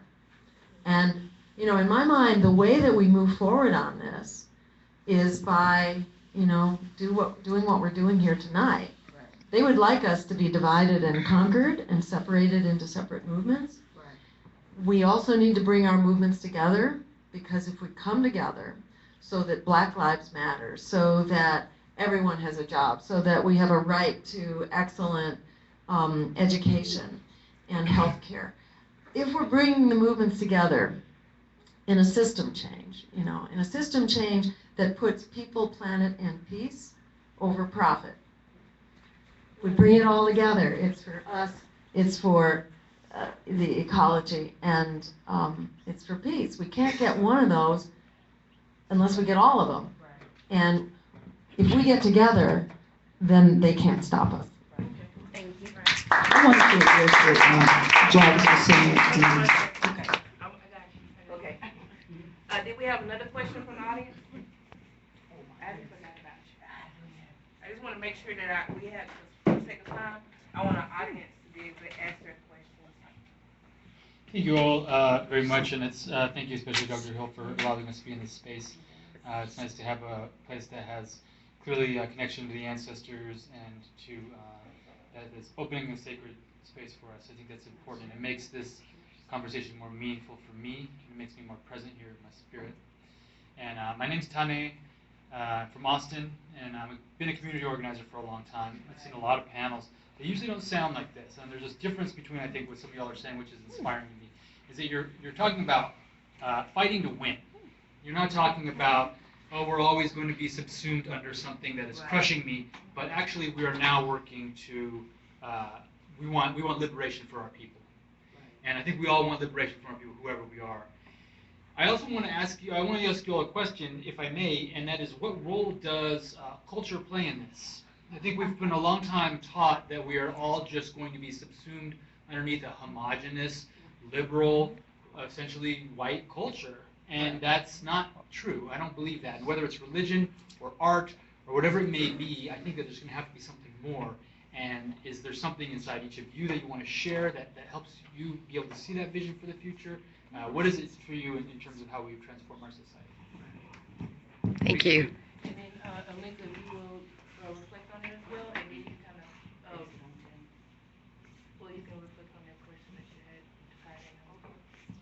Culture is my thing. Culture is essential in how we develop as human beings. When we understand our unique cultures and we embrace who we are, we embrace other people, particularly those who are like-minded. And sometimes we don't always get that. So we can sit in this room because we have a shared culture in terms of what we think is important. And I think that, you know, when we understand, when we embrace our own culture, we're not as afraid. When we understand the ancestors, because everybody don't, you know, or spook and ghosts, ancestors, Big Mama and them. And when we understand Big Mama and them and their presence still in our lives, that's our guiding force. When we understand that these are all ancestors on this wall, this is our ancestral wall here. And when we call on the truth of our ancestors, we understand that we get our stuff from somebody. Somebody in our family had this active spirit because you were all here. Somebody in your family tree. And I'll do a class on black families so that trace back. You find that you had a great-great-grandparent who did something that no one else did in the family. They were not afraid to step and speak out. We must pull on the strength of our ancestors, go within our culture and pull out that sense of who and whose we are. Because when we go out on the battlefield, we don't know what's going to happen. When we have the protection of those that no one else can see, we have the confidence. And so when you see people out there on the protest line, even if it was back in the 60s or today, they had a confidence. When you have people who can stand and speak the truth, speak truth to power, that's fearless. Because too many people are scared to speak out. But warriors are not afraid because we understand who and whose we are, and we know that our culture dictates our vision. And we have to understand, you know, we must have vision to understand, okay, we're not just trying to go here, we're trying to go here. We got to get here first. So we have to see what route is the best way to take. And then we also have to rest sometimes because, you know, warriors, it's a lot of work. So we have to make sure that we get our rest because so we can rejuvenate and continue the fight. But yes, spirit, culture is very important, and it's, you know, to know who and whose you are is my take on that. So if you don't know, ask your ancestors. They will talk back. Ask them, guide me, tell me what I'm supposed to do. That little voice that you say, something told me, that's an ancestor speaking to you. Whatever. That's deep. I'm going to fold both two into one. When Jarvis was talking about Black Lives Matter, we have to understand that when we talk about Black Lives Matter, we're talking about all Black lives. We're talking about transgender lives. In this country so far, we've had 22 transgender women killed. We had Shay Schuler, 22 years of age, shot, and somebody dumped her body in the field and she laid there for 3 months. 22 years of age.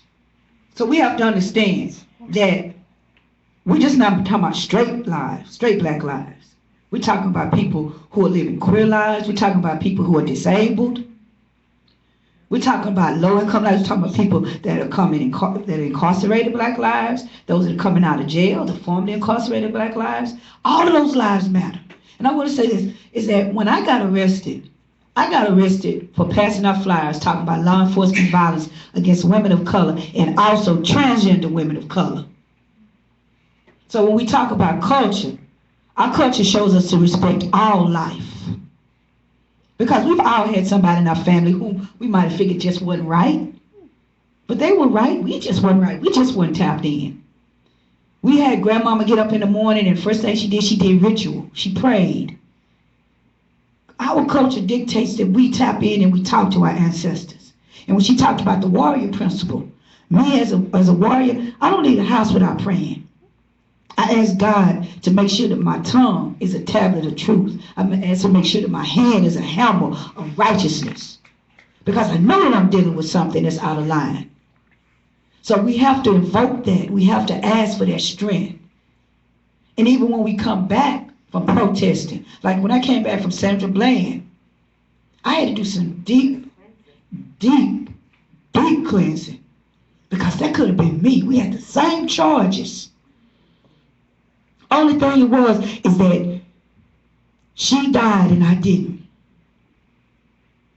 So we have to understand it. We have to go into that spiritual component.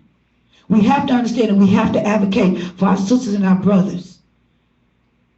We have to talk. We have to respect that. And when we say Black Lives Matter, it's just not Freddie Gray or Mike Brown. It's Shane Schuler. Because she mattered to somebody. She was somebody's child. And so we have to understand that. So when we're doing that work out there in Black Lives Matter, I say when I'm doing it, I'm just not doing it for me because I had some transgender people came, Square Business came for me, spoke for me, advocated for me, that I wouldn't have never thought. But out of that respect, out of them coming for me, and they were white, I would work with anybody like Jarvis said, because I want peace if possible, but war is necessary. I'll say that again. Peace is possible, but war is necessary. And that culture vibe, my ancestors dictate that. And prayer is important in our culture because we had to survive in this country in the belly of a slave ship, castrated, being lynched, beaten, burned. We gotta be a spiritual people to go through that. We gotta have culture. We gotta have a base where we know that we have something that's strong. And so I just want to say that plays an important part in that. And having places like this where we can come and we can feel comfortable in this space and we can talk. And we can address those issues. But when we say Black Lives Matter, we have to say all Black Lives Matter. We cannot exclude that. I'm a disabled Black woman. You know what I'm saying? I'm low-income Black woman. I meet all of those criteria. Am I to be excluded from Black Lives Matter? Am I to be? We gotta remember about Renisha McBride, Ayanna Jones. These are Black women, and we don't talk about that as much as we talk about the Black men who are being killed. But if you get rid of the Black woman, once you get rid of the Black man and you get rid of the Black woman, what happens to the family? What happens to the community? We are eradicated. So culture and community plays a big part in what we have to deal with and what makes us strong.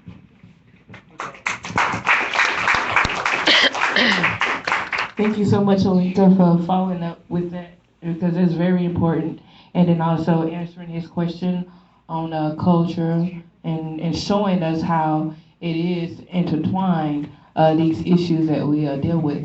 The request that I had asked for the 20 minutes is up at this moment. However, I don't think that she's a stickler about it as much as I may be, but I just wanted to make y'all know that it is that time. But I would like to ask if there is any more questions, since she's not a stickler for time. Any more questions, but we do have to wrap up. And after the question, is there another question other than this young lady in the back? Will there be any other questions after her, or is she the final person? Looks like she's the final person. After her question is answered, I would like to have some closing remarks from Dan and Gary. No, Dan. What about you, Gary? Thank you so much. So Gary will close us out after this young lady's question. You can come up now. What's your name? Amanda. Hi, Amanda. Hi, Nice Amanda. to meet you. Hi, Amanda. Hi, Amanda. So it really means a lot to me the way that you talk about how all Black Lives matter. And I really envision a justice movement underneath all Black Lives Matter that would include, environmental issues, women's issues, minority issues. And I'm wondering what we need to do in order to get everyone together on that page. Keep having these forums. That's just basically like that, engaging people in your community. Stop being so inclusive where you think that that we don't want to know about these things. We have to keep having these forums. We have to keep getting out. That's why you're so important, because you're going to go back and talk to your friends about, hey, this is what's going on. Because guess what? We're your neighbors now. This is not like 1950. We actually live next door to you. Our children go to school. Our kids have married each other. You know what I'm saying? So what about the mixed babies? They black, mixed babies. They Black Lives white lives matter too, so they all mixed in together. We got squirrel lives matter, so but I'm just saying, but seriously, because I got an uncle, he lives in Sweden, his wife is white, so I got two nephews that are Swedish black. You know what I'm saying? So, but on that point right there, their mother is afraid to let them come to this country. Their mom was afraid to let them come to this country. After Trayvon Martin, she's like, no, they're not coming here because they shoot black boys down in your country. So when my uncle comes, he comes by himself. His wife won't let the children travel. So we have to have these conversations and keep on having these forums, which I'm so proud to be involved in.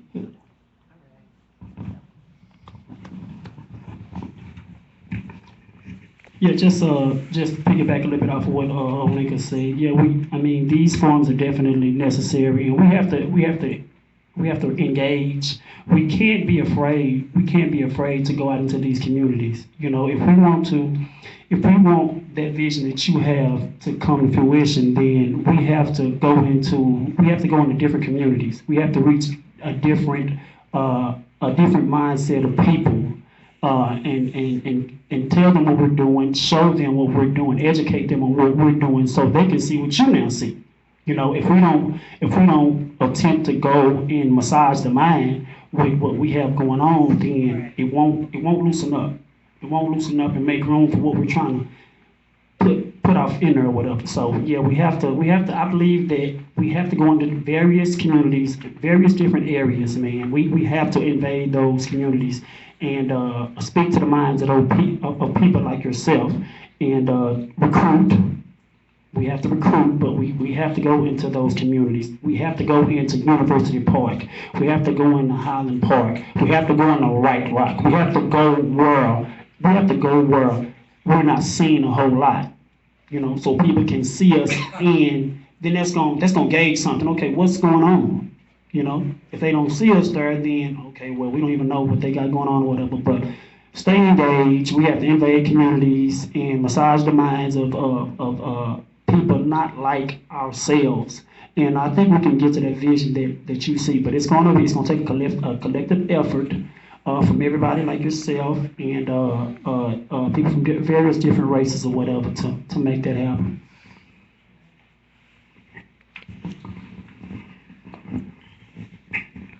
I forgot one tiny little part before our closing remarks. I think it would be very foolish of us to not make any announcements about upcoming events and different things of that nature. It would be foolish of us not to give contact information for our organizations and so forth, and how we can support Jill's campaign or whatever other endeavors that are there. This is not only open for the panel, but everyone that is in the audience. If there's anything that we should know, if there's a skill or a trade or something that you can contribute that people need to be aware of, please share your information as you see fit. So we'll start with the audience and we'll go front to back, like in a row. Would you like to say something? I guess I can. Hello, again, I'm Sade. I'm a local community leader and activist. I am also one of the co-founders of Helping Hands, Healing Hearts in Dallas. So we are a local nonprofit organization, 501c3 tax exempt. The last Sunday of every month, we go out and feed the community. We will be meeting at the Bethlehem Center at 5514 Leland Avenue on October 25th at 1:30 p.m. We take donations of clothing, shoes, socks, sweaters, blankets, scarves, hats, undergarments, toiletries, personal hygiene, food, just about anything that the homeless needs. We take those donations, we prepare lunch bags with inspirational messages, and then we go into the community and provide it to the homeless in Tent City, Austin Street Shelter, The Bridge, and everyone in between. We also, twice a week, we go into different communities and we clean up the community and pass out literature and let people know what we have going on and what we're working on to engage the community and build their rapport. I do that along with my right hand and very good friend of mine, Jarvis, and a couple of other local activists. So that's what I do. Beautiful. Beautiful.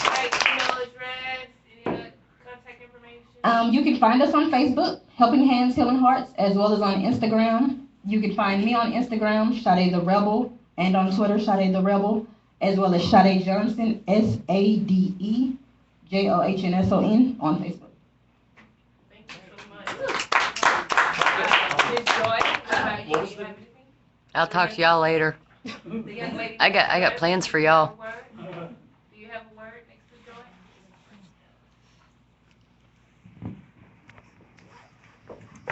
Joy? Good evening.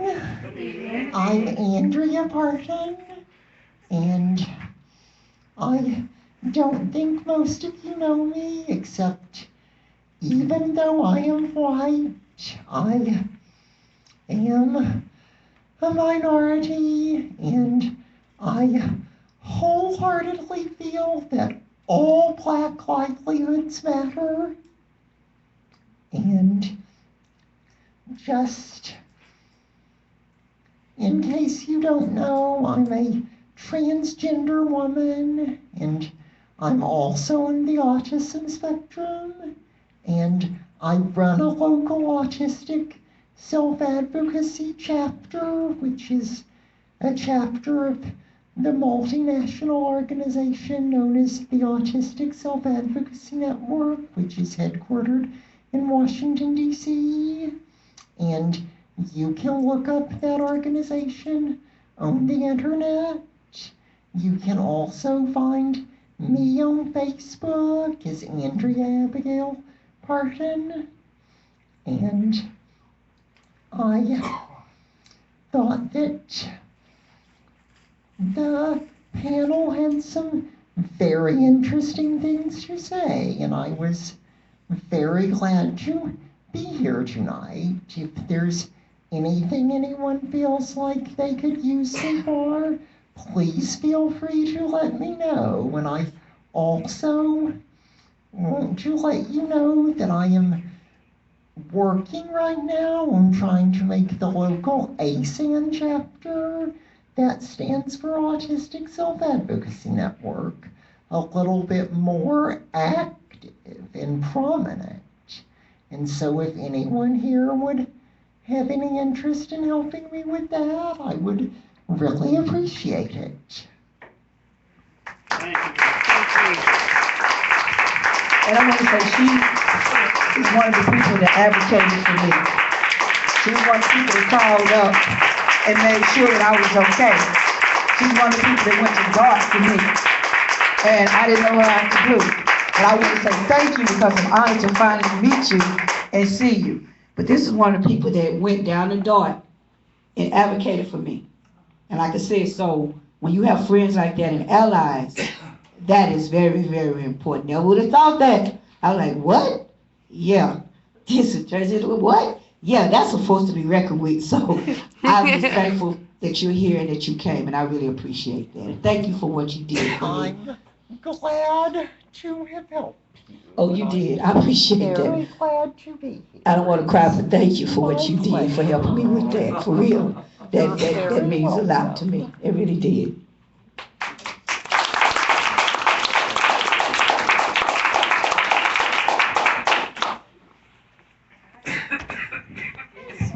Hey, how are you guys doing tonight?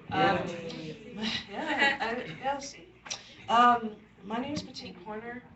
As many people know, I'm also a independent journalist for a newspaper out of Ecuador called Important Cool. Sweet. Yeah, I know, right? It's owned by a guy who used to work for Al Jazeera.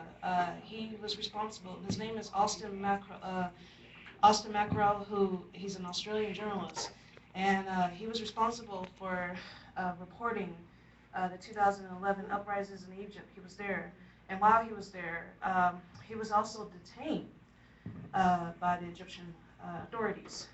His country in Australia, they, as like they did with Assange, they basically were very neglected in helping him. So, but after a while, they helped him, but he was not satisfied. So as a result, he moved to Ecuador, and he started this. I was hired last year after doing filming at the Mike Brown protest and everything. Mike protest, police brutality protest here in Dallas, Texas. Right. And this year as well, I was there in McKinney. I was there for. I also for many other places. So many people, y'all probably have seen me. Code Pink. Yeah, Code Pink. Yes. Right. And whatnot. I know Jill Stein. I actually, some of you probably have known. I'm not gonna take a long time with this. Some of you probably know that I went to LA for the United We Stand Fest. It's a festival of alternative musicians and that gives and also gives politicians who speak on matters like Jill Stein's politics voice. And I was there. I met up with her, and I did an interview about with her, and I gave it to Important Cool. So that's what I do. I'm actually, as a journalist, I'm responsible here in the Dallas Metroplex, Dallas-Fort Worth Metroplex, to get out stories that you don't often hear in the mainstream media. You can no longer depend on the mainstream media anymore. When I did the video on Mike Brown, when we marched downtown to the WFAA building, we were on air for about 5 seconds, 10 seconds. And I'm just like, that's ridiculous. Well, that's until they shut the freeway down. Yeah, until they shut the freeway down. But luckily, I caught the whole thing on tape. What they don't know is I caught everything on tape from when we marched and then when we did the building. So I'm glad to be here again tonight to see Jill Stein amongst everybody here. Also as a part of the Tarrant Greens with Diane Wood and Leslie, because I serve on the local Green Party. I'm a local Green Party member. So please check out Important Cool. Important Cool is importantandcool.com. We have a lot of great stories up, and as me, if you want to help me out, just donate if you can donate if you can to me and to Important Cool, that'd be great. If you are not Facebook friends with me, please add me on Facebook. You feel free to be friends with me on Facebook. You can just look my name up as petite.pointer, facebook.com/petite.pointer. I might go under another name, call it name Allison, but yeah, that's actually my real name is Petite Pointer. So that's all I wanted to say, and I'm really glad to be out here tonight with you guys. So thank you so much.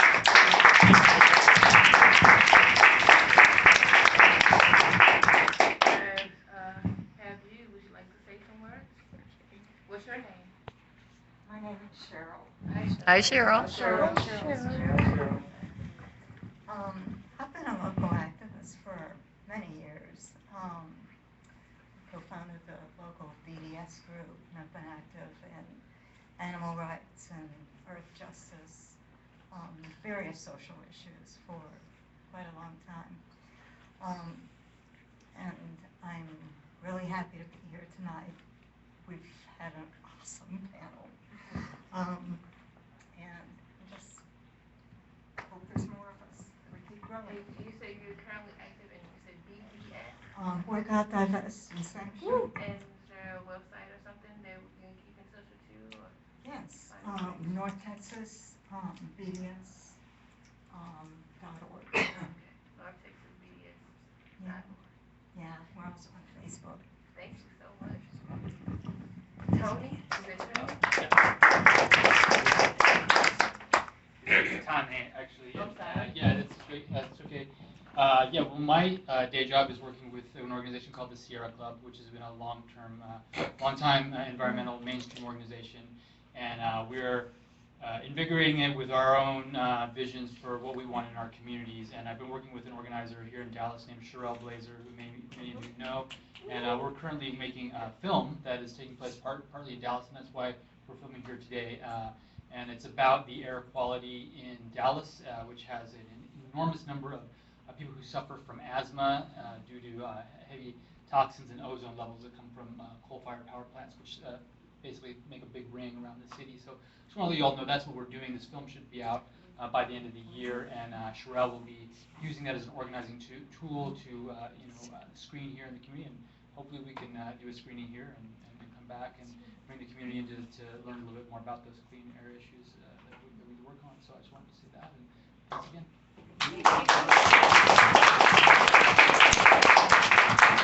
Katie Booth. Of course. Okay, I suppose. Hi, my name is Kate. I do things with media, a lot of different things with media.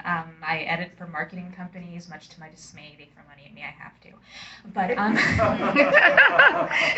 I also work with content strategies. But my current project that I'm actually really excited about is I'm working with a couple of regional editors, one out of Louisiana and one out of Oklahoma, to work on driving content, or stories rather, that people don't tell, just like Allison talked about. So I would love to talk to you a little later if you have any ideas. Basically, what I'm looking for is to put together some good storytelling pieces on the stories that don't get told in the region. And if anyone's got any ideas, and Olinka, if you ever want to write an op-ed, oh my gosh, half the stuff you said tonight would be fantastic. Let me know. Thank you so much. Thank you, Kate. It's great that you do that. Dan, what do you do? Well, you know, this and that. This and that. Yeah, well, among other things, I'm the treasurer of system change, not climate change, so if I could get that fast, you know, contribute. I think we may be prevailing a little bit on her, but I don't want to keep her here till midnight. Right. It looks like we're going to do it this way. Okay, so those are Dan's words, that's what he does. And the young lady, would you like to say some words? What's your name? I remember your face, but I don't remember your name. I go by Kels. Kels, yeah. Before she goes, let me just say something. I had the pleasure of hearing this young lady speak at a protest, and when I tell you she blew me away, oh man, she blew me away, man. She's good. She is good. I really good. Yeah, I'm not gonna do that right now. No, I'm Kels. I run around. I do a lot of things because I'm a revolutionary socialist, so that implies so much work and effort that if you ever see me and I'm like curled up in a corner, either my sugars are low or I've quit again. I've done everything from campaign to end the death penalty and working with families for men who are on death row, to tar sands blockade, to banning fracking in Denton, because I live in Denton. I've done clinic defense, which is standing outside of an abortion clinic and basically preventing protesters from accosting women. So just whatever you want to talk with me about, whatever you need, I probably know someone and have probably already been like, no, I'm done here. So is there a way to contact you? Lincoln knows me.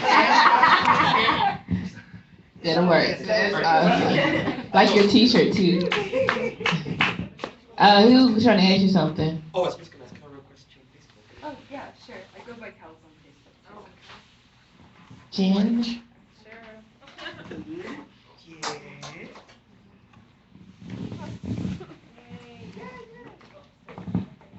So my name is Jenny Nguyen, and I'm a student at UT Arlington. I study social work, and I'm also a student organizer on campus, and I've been the president of SDS, which originally was Student Justice at UTA, for I guess 2 years now, and we stand for Students for a Democratic Society, and we try to do a lot of, we've done like anti-police brutality events, we've done pro-Palestine events, we're trying to do Islamophobia campaign this semester on campus.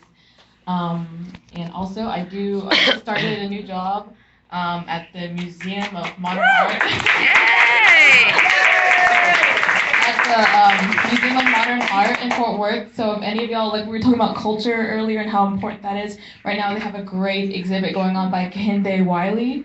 And he is making amazing, beautiful art portraying Black people in like, but in the style is very reminiscent to like classical, like a medieval kind of art. He even did like, what's it called, stained glass, and it was beautiful. So if you want to see that, I highly recommend it. It's free on Sundays, so find a boo or whatever, bring your friends, I don't know, and go to the museum for free. So Please go, I went, it was beautiful.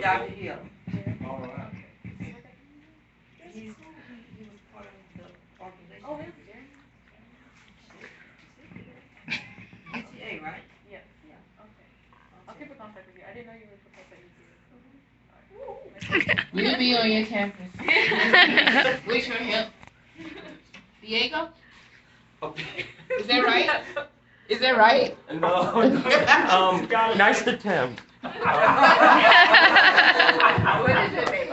I go by Tiago. That's my middle name. But if Ian is easier for you, that's my first name. But that's kind of boring. I like Solo. Yeah, but I don't really have anything to say. I'm not really involved in anything, but I definitely want to learn more about the Black Lives Matter movement here in Dallas and about the environmental justice movement. So anything you guys know about that, I will be happy to hear how I can help personally. I just wanted to say I loved the event tonight. You guys were electrifying. I loved it. Thank you so much. Thank you. How about you, Chris? Yeah, I'll come and say some more words. I like saying things. So yeah, my name is Chris Getzman. I've been involved in a few things in the Houston area, mainly in the environmental community, but my passions are definitely economic issues, justice issues, criminal justice. And the panel tonight was really good. I've been to a lot of panels, and this one was very thoughtful, very thorough, and I feel like it was actually very upbeat. And it's about solutions and not really about a system pressing down you that you can't do anything about. So I just want to congratulate all the panelists. I think it was really good. And yeah, pretty much echoing your statements people have already made. And also, I really do want to get involved in Black Lives Matter movement here in Dallas. So I definitely want to find out about specific events that are going on or get in contact with somebody and find out if there's any, like, the way I usually find out about things is I just follow Twitter pages and just see if there's something going on in Houston. So any strategies on getting involved here in Dallas, I would really like to hear about. And those are the things that make these panel discussions meaningful, because it definitely lets us know who people are, what they're doing, and how we can get involved. And it enhances and enriches our life when we are, truly passionate about our goals and objectives. We have help along the way. And so you meet someone that you hadn't met before that really kind of takes the load off if you organize properly, if you do it diligently. It's a very big stepping stone. People, each other, as long as we're not exploiting and abusing one another, we're good to go and we share the same interests. Amy? Amanda. I was going to say that one first, but,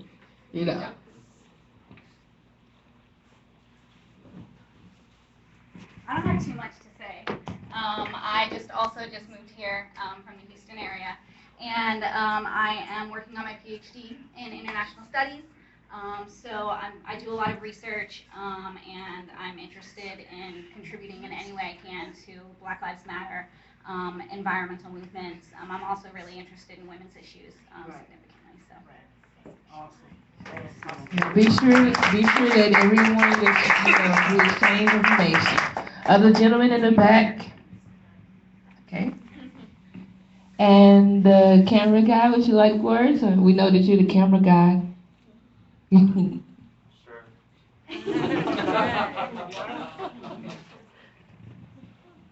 What's your name? Thank you. My name is Matthew Gossage. I'm a filmmaker in Austin, working with Tane and Sherelle at the Sierra Club. Look forward. Thank you so much for having this in this space. Look forward to hopefully working with some of you in the future, and we'd love to show the film later this year here. And you can contact me through Tane or Sherelle with the Sierra Club. Thank you. Thank you so much. And I think I first found out about the Sierra Club when we was at the City Hall at the time. Well, I forgot what we were doing particularly, but it's nice to see some other Sierra Club faces. So Gary, you do great work. And I know Sierra Club is some people that you work with and have established relationships with, and it's good to see on another occasion consistency. So that's a great development. The young lady in the back, I want to ask you to come up. You don't mind coming up? Can you hear me okay? Yeah. Yes. Okay, I live in Fort Worth, and I've been around, I'm ancient, I've been around a long time, I've been an activist for many years, and one of the things I do, we we do a counter-military recruitment group in Fort Worth where we go into high schools and we educate kids about war and about the military life and give them alternative career information to steer them away from what the military does to people. I'm involved with the Boycott from Israel organization with Cheryl in Fort Worth, and we actually officially endorse the Black Lives Matter movement. Those organizations, I've always been pulled to organizations who fight against war, who declare that, we have another way to live other than war. So I'm really energized by being here. It gives me hope to see that we can really be so powerful. We can come together as groups, and if we just unite, we can do many, many things. We just need to be consistent. I'm also with the Tarrant County Green Party, and Jill Stein is my idol, and I've seen her face so many years, or so many months, that I feel like I know her, so welcome. Thank you so much. Okay, well that concludes everyone in the audience. Thank y'all so much for being so open and participating. That's what. Oh yeah, he was good. Y'all are really good group of audience members because y'all again have something to contribute, and that's why we're here. This is not the end. This is the beginning of more and more work to do, and we enjoy the work that we do, right? Right. So we're gonna close out with just the panelists giving very brief. Gary's gonna close us out. Yeah, he's gonna close it. But just give us very brief contact information, summation of everything, how we can get in contact with you, if you have websites and upcoming events and things of that nature that we need to know about. Our Facebook page is the ACT, A-C-T, of Change, CHANGE, the Act of Change. And you can find all of our information there. Thank you. Yes, I have an announcement. Tomorrow, this coming Saturday, we're having the first Marshall Major Taylor Community Bike Ride here in Oak Cliff. Marshall Taylor was the first black professional bicyclist. He broke many records before he was 18 years of age. But he was loved in Europe. He was loved all over except for in America. He was beaten. He was choked. This young man was amazing. And so what we're doing is that we're honoring him by having a community bike ride for the Paul Lawrence Dunbar Library to our community garden. And it's going to be October 17th.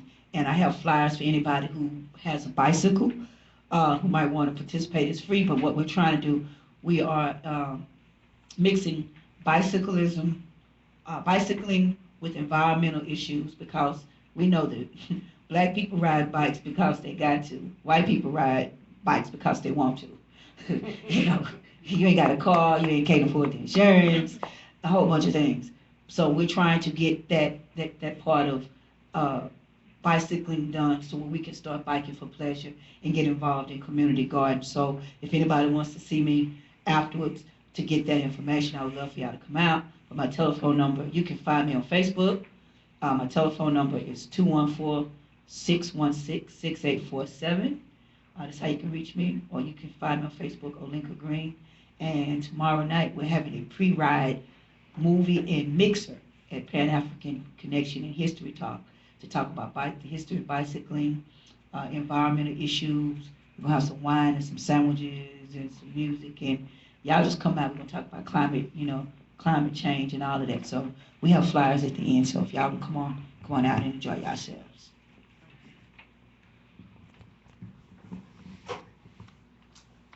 Big thank you to everyone. This was really an incredible panel, a really inspirational evening. Thank you all so much. And big thanks to Olinka and to Gary for making this happen tonight. And follow up with us, in the words of Alice Walker, biggest way people give up power is by not knowing we have it to start with. So we've got it, and they don't want us to know it, because the minute we know it, they can't stop us. So it's all about our coming together.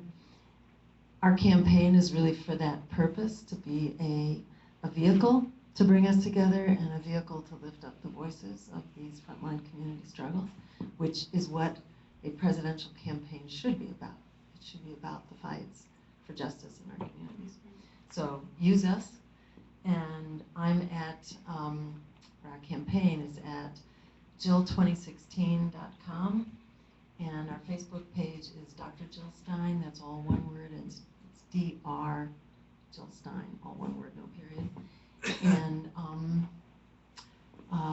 we are starting up campaign chapters in campuses, high schools, technical schools, community colleges, to help young people be the to be the revolutionaries that brings the change, because it always is the young people who really bring transformational change. So we want to put tools into the hands of young people to get the word out that we can cancel debt. Just come out, register to vote, tell your friends. There are 40 million, and that's enough to win the election and totally turn our political system on its head, which is what it needs. So I hope to see you in the street and in the voting booth, and onward together. Thanks so much. Yeah, once again, I want to thank everybody for coming out tonight, because you could have been anywhere else besides here, and the fact that you did decide to come and spend your time here, that's a start, and that means a great deal to me, and I believe everybody else on this panel.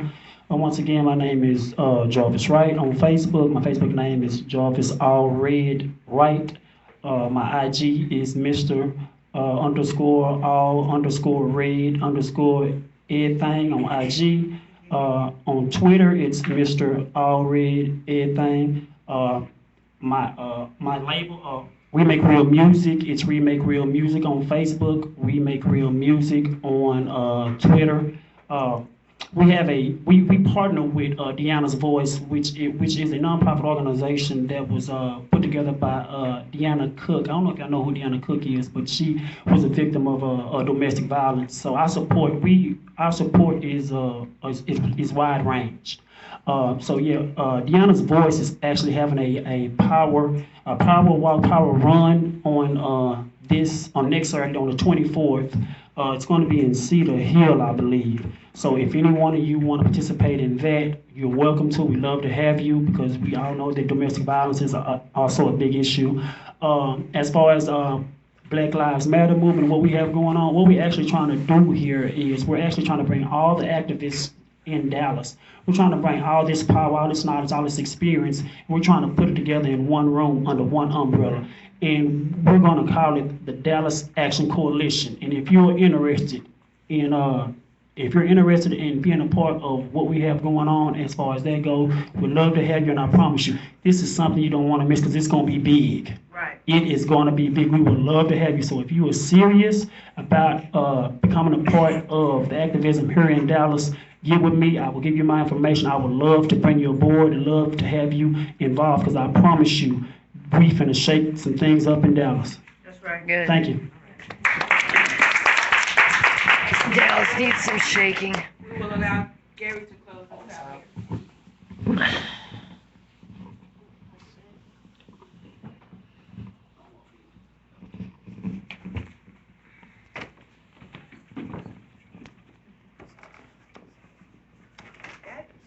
I think I do.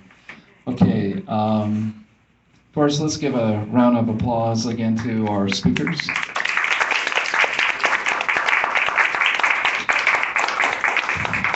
I'm really just blown away by the quality and the passion and the intelligence that we have here tonight.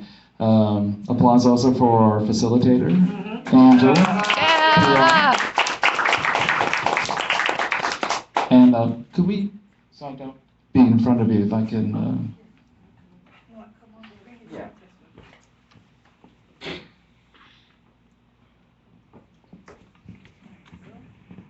Kind of reminds me when I was a back row Baptist. Now, we were independent Bible church, and we thought Baptists were going to hell. So, anyway, also, I think a big shout out to the people who helped organize this young lady here, Dan Sullivan, Kate, Aaron Renault, who had to leave earlier, he's with the Greens locally, and to our impromptu filmmaker, Joy, who's been filming the whole evening. Thank you. You've been live streaming. Yes. So again, I'm Gary Stewart. I'm a native from Houston. I've been in Dallas since '97.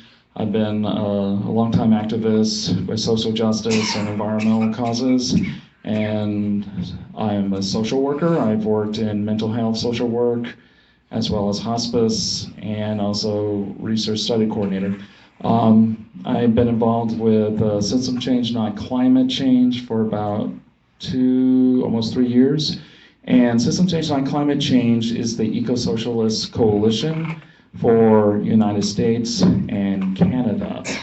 And basically, we're not afraid to use the C word, capitalism. And that is the crux, because it is fundamentally, inherently racist, unjust, violent, genocidal, and now, which has been really been known for a long time. Even Exxon, as we know, knew the consequences, even back in the 80s, but lied about it and covered up, that capitalism is ecocidal. That's what we're facing. And so System Change on Climate Change is looking at how to bring that awareness to folks throughout the United States and Canada, how to facilitate or assist in grassroots resistance, and to say the emperor not only doesn't have clothes, it doesn't have a soul or a mind. And we have been paying the price. And as Jill and so many others have said, the clock is rapidly running out. But you know, what helps me is realizing the different movements, we have a common enemy. We have a common enemy, and that is the economic system and the political regime that supports it, and the military regime that supports it. And when we realize that, and I'll close this up real quick, that we have a common enemy, then we better work together. We better work together because they're organized and they're united. But you know, there's more of us. And I think we're pissed off enough. We have enough rage and anger to overwhelm them. It will take time, but there's nothing else to do. What better way to spend your time ensuring a just, sane, livable future for ourselves, for our children and their children, and for all the species on the planet? So I just want to let people know that over here there is a sign-in sheet, I believe, that if you wanted, you just put your information down and then by it, if Aaron is, what Aaron told me is, you can check which box you want to know more about, be it system change on climate change, Black Lives Matter, and the local Greens. Also over here we have information that you can get from System Change on Climate Change website. I would encourage you to go to it. It's a wonderful source of information, finding out what people are doing throughout Canada and the United States. Wonderful up-to-date articles dealing with climate justice, environmental racism, labor and environment, etc. And I have printed out information, just one sheet information on why capitalism is not a good thing. How to organize. What would a green, just society look at? So it's a great way to get some information quick, and when people start spouting nonsense, you can kind of rationally respond back to them. So anyway, thank you for coming out tonight, and I hope this is not the end, but is the beginning for some real action that has been developing over some time. Because we saw what happened in Denton. Dallas was able to kick fracking out, and it's only the beginning. So thank you very much.